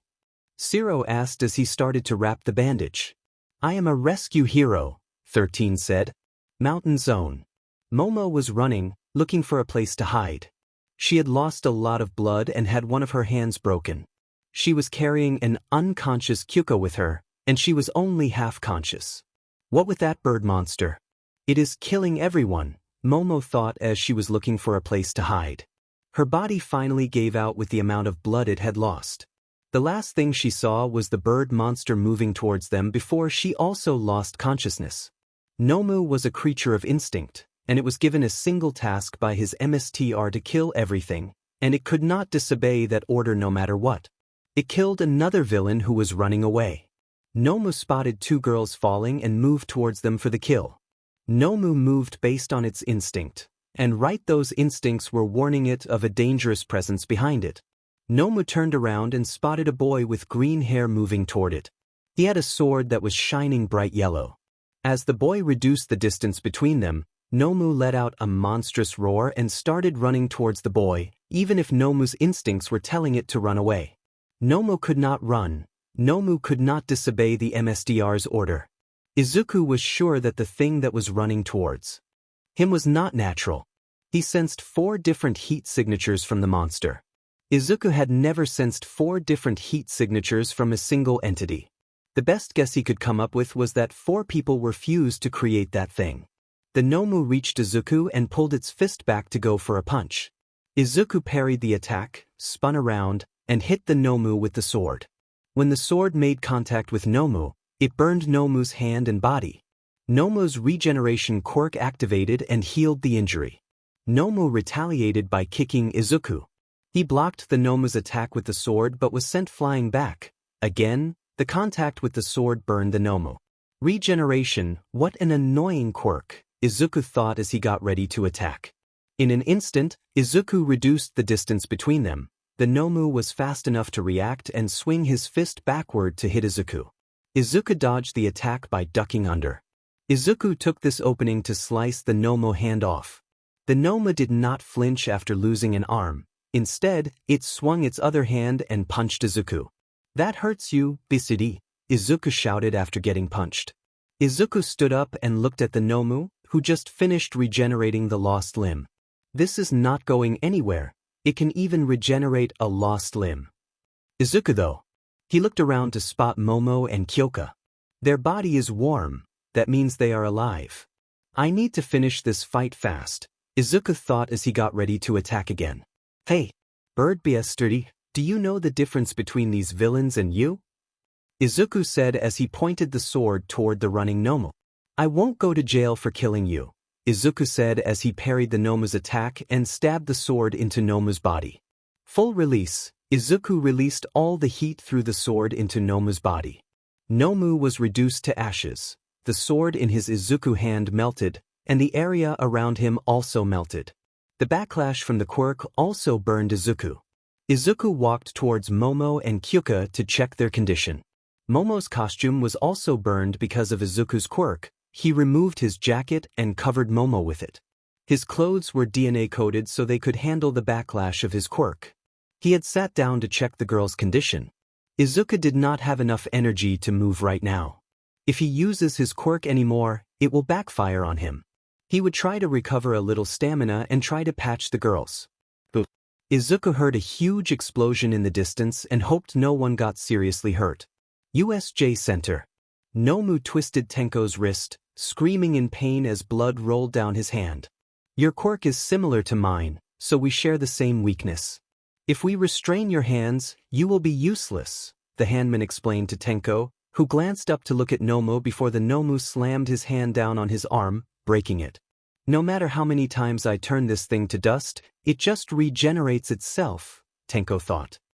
We need to find a way out. Nomu, bring me the other, the handman said. Nomu moved towards Aizawa and picked him up and threw him towards his boss. Now you answer a few questions for me or Eraser Head dies, the villain said as he grabbed Aizawa while keeping only 4 fingers in contact. Uff, Tenko said. Wrong answer, the villain said as he used his quirk on Aizawa, but nothing happened.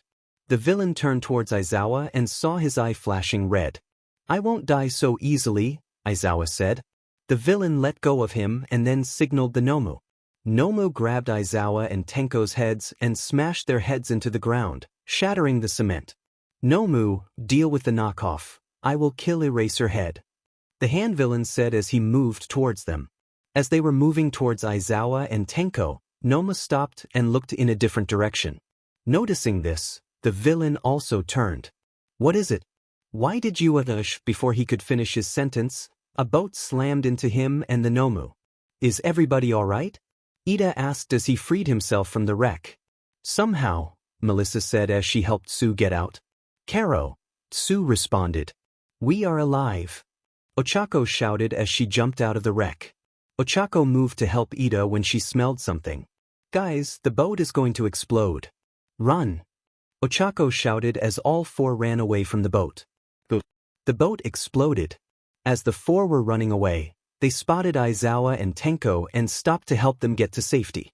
As they were moving their teachers, the burning boat was thrown to the side.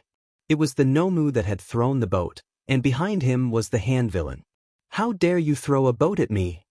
The villain shouted. The warp villain appeared beside the man. Tamura Shigaraki. Are you all right? The warp addressed the handman. I am fine. Kurogyri, were you able to kill 13? Shigaraki asked him as he dusted himself. I was not able to, but I was able to kill 1 student, and there were students that I was unable to disperse, and one of them was able to get away. Kurogyri summed up the situation. Shigaraki turned to him and then looked away, scratching at his neck. Kurogyri, you are useless. If you weren't a warp gate, I would have crushed you to pieces. We can't win against dozens of pros. It's game over. Let's go home. Shigaraki sighed. But before we leave, let's smash his pride more as the symbol of peace. Shigaraki stated, turning his head towards the group. The 4 of them got ready to fight. When your teachers could not stop me, you think you can, Shigaraki said. Nomu, get them. Nomu moved toward the group at a terrifying speed. It tried to punch Ochako but missed because Ida had used his quirk to get her out of the way. Nomu then moved towards Tsu, who was the nearest. Nomu caught her and threw her at Ochako and Ida. Nomu approached them. You! Melissa demanded. Let them go. Smaz. It was a do-or-die situation for Melissa. She decided to use her quirk even if it meant destroying her hand. The wind blew away from Melissa's punch, knocking away villains that had still been standing in the plaza and shattering lights that lined the edges of the dome, far away from the point of contact. The recoil from the punch broke Melissa's hand. She stopped herself from screaming. She looked up and saw the Nomu taking no damage. No way, she realized to her terror. You have a pretty powerful quirk, Shigaraki commented. This smash of yours. Are you one of All Might's disciples? His shoulders slumped, no longer interested. Doesn't matter, I'm done with you now. Nomu picked up Melissa by her broken arm, ready to pummel her into the ground as it did with her teacher. A loud crash echoed as the door to the entrance was kicked down, making the teacher and students at the entrance turn heads, also getting the attention of Shigaraki. Glancing at the entrance, which was covered with dust, Footsteps echoed. The students at the entrance started either smiling or. All Might walked by the students and 13 at the entrance, the students smiling at the sight of All Might. All Might stomped his foot, the dust on the floor getting blown back as All Might stood at the top of the stairs. "It's fine now," All Might announced, tearing his tie off, announcing his catchphrase, "I am here." "Ah," Shigaraki sighed as he looked up at the majestic pro who stood at the pinnacle of hero society. "Looks like our game's getting a continue." All Might walked by the students and 13 at the entrance, the students smiling at the sight of All Might. "That's All Might?" A group of villains that were once unconscious watched All Might. "It's my first time seeing him in person. He looks so intimidating." "Idiots, don't hesitate. If we kill that, we'll dash," one villain exclaimed at the others. In mid-sentence, All Might had jumped from where he was and landed a punch on him before doing the same to the other villains until he made his way to the teachers at the plaza. In the blink of an eye, All Might grabbed the students away from Nomu and Shigaraki, the force of the wind making the hand on Shigaraki's face fall off. "Everyone, get away from here. Help your teachers. Hurry," All Might instructed them. "Yes, sir." Ida saluted. "Ribbit," Azui replied. Melissa stared at him whispering, "Uncle?" Shigaraki picked up the hand and placed it back on his face, sighing. "He hit me as he was saving them." Shigaraki laughed as he muttered, "He's fast, as expected. I can't follow him with my eyes. But not as fast as I thought he'd be. I guess it's true, after all that he's getting weaker."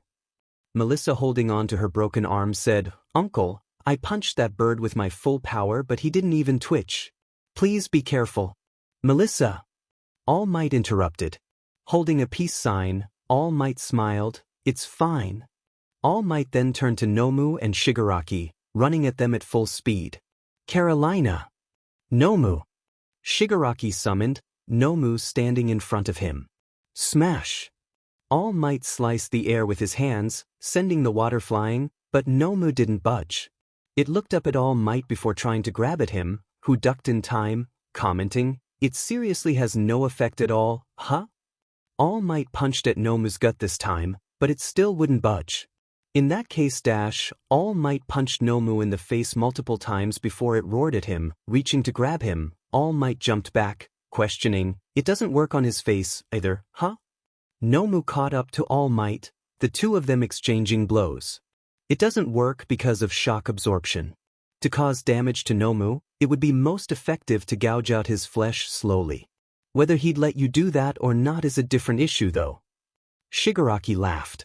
"Thanks for telling me all that." All Might yelled, dodging Nomu's fist. "Kurogyri, get the other Nomu," Shigaraki commanded. "Yes, young Ether," Kurogyri said as he teleported away. Shigaraki knew defeating All Might wouldn't be easy, that's why his MSTR had provided him with 2 Nomus. Fighting 2 monsters that were designed to kill you, even someone like All Might would have trouble. "I am going to kill the symbol of peace," Shigaraki said as he laughed. As the rap gate opened again, the laughter became louder. "Time to die, All Dash," he was cut off before could finish. "Young Emistar," Kurogyri said. "What, can't you see I am busy?" Shigaraki said. "I can't find the second Nomu," Kurogyri said. "What?" "I tried searching the area where I dropped him, there is no trace of it," Kurogyri said.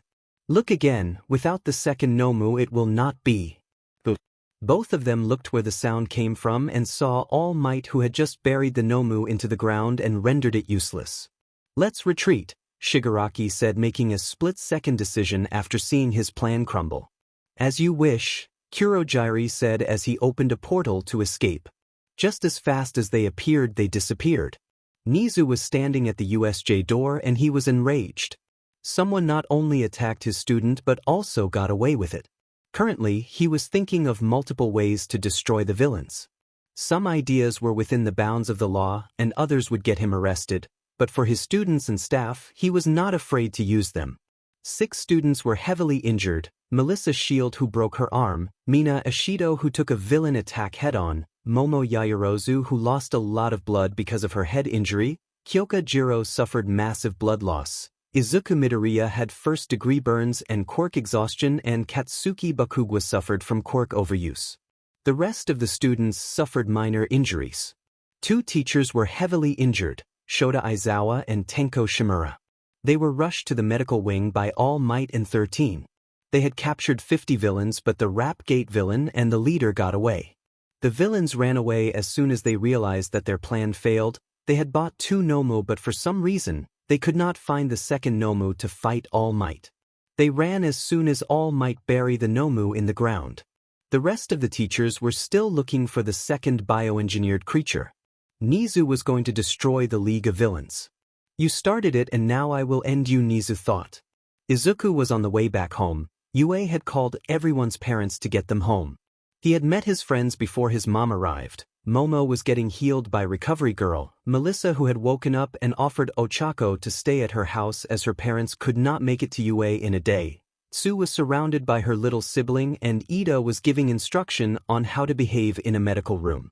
Izuku and his mother arrived home. While his mother went to park the car, he went straight to the bath to take a hot bath. Izuku was not sure how long he was in the bath, but when he came out there was an uninvited guest in the living room. Aizu, do you have something to drink? Sol asked. What are you doing? Izuku asked. Movie, Sol answered. Why are you here? Izuku asked as he went to check the refrigerator. I was worried about you, Sol said. Izuku brought the drinks from the refrigerator for Sol. Really? Izuku asked. Yes, also Auntie called me, Sol said. Izuku just sighed and went to watch the movie till dinner was ready. Dinner was quiet, his mom looked worried, and Sol was focused on the curry. The USJ was still on Izuku's mind. Something was not right. His gut was telling him he was missing something important from the encounter but was not sure what. So he kept analyzing the event from start to finish again and again. Sol saw the look on Izuku's face and asked, What's troubling you? Sol said. Hello, Aizu. Wow, not even listening to me. Sol picked up a pillow from the sofa and threw it at Izuku. Izuku, who got startled. What happened? Izuku said. Nothing, just wanted your attention and wanted to ask what's troubling you. Nothing, Izuku said. I am not stupid, so I know something is on your mind. Tell me, Sol said. It's nothing, I swear, Izuku said. Sol sighed and said, You leave me no choice. Sol turned towards his aunt and said, Auntie, did you know recently me and Izuku went out to Hosu and we had a lot of fun, Izuku said, cutting Sol off. Okay, Inko said. Sol was just trying to cheer me with good and fun memories, Izuku said. Izuku turned towards Sol and said, Let's talk in my room. Sol just smiled. So tell me, Sol said. It's about Izuku said as he looked at Sol, who had a face that said, Of course it is. Well, my gut is telling me I am missing something obvious about the whole encounter, Izuku said. So, you are not sure what's troubling you? Sol asked. Yes. Sol thought for a moment before saying, Why don't you tell me what happened at the USJ, maybe I will pick up on the missing link? Sure, Izuku said. Izuku started to explain the encounter at the USJ in detail in the hope that Sol would pick up on something. Sol listened carefully and asked a few questions, but the feeling in his gut still did not go away. And that's it, Izuku said as he completed the story. Anything? Nah, but we'll keep thinking about it, Sol said. There was a moment of silence before Izuku spoke up again. You know, I found something important during the USJ, Izuku said. I need to learn to have better control of my quirk. And you did not know this before? Celeste. Not like this. When I used full release, I injured myself and the nearby surroundings. If there were civilians, they would have gotten hurt. I can't keep on destroying everything around me, Izuku said. I will try to find someone to help you with your quirk, Sol said. Thank you, Izuku said. No problem, just buy me lunch next time, Sol said. After talking for a little, it was time for Sol to leave. Are you sure you can go home alone? You are welcome to stay, Inko said. I want to, but the sister is worried about me. Sol said. Oh, still it was nice of you to come, Inko said. Sol just smiled. Just before leaving, Sol saw the relieved look on Izuku's face while sitting on the sofa, which he did not like, so he said. Izuku, did you tell Auntie about the girls? About what? Quest. Auntie, did you know 2 girls in Izu's class like him? I know the name of one, it is Melissa, but not sure about the other girl's name. Sol said. Really? Inko said. Yes, I was so happy he is so popular, Sol said. My Izuku is popular, Inko said happily. Why don't you both talk about Izuku's love life after I leave? Thank you once again. Bye Auntie, bye Izu, Sol said and left, leaving a happy Inko and an annoyed Izuku behind. I will kill him, Izuku thought as his mother started to ask him questions. This is what Sol looks like.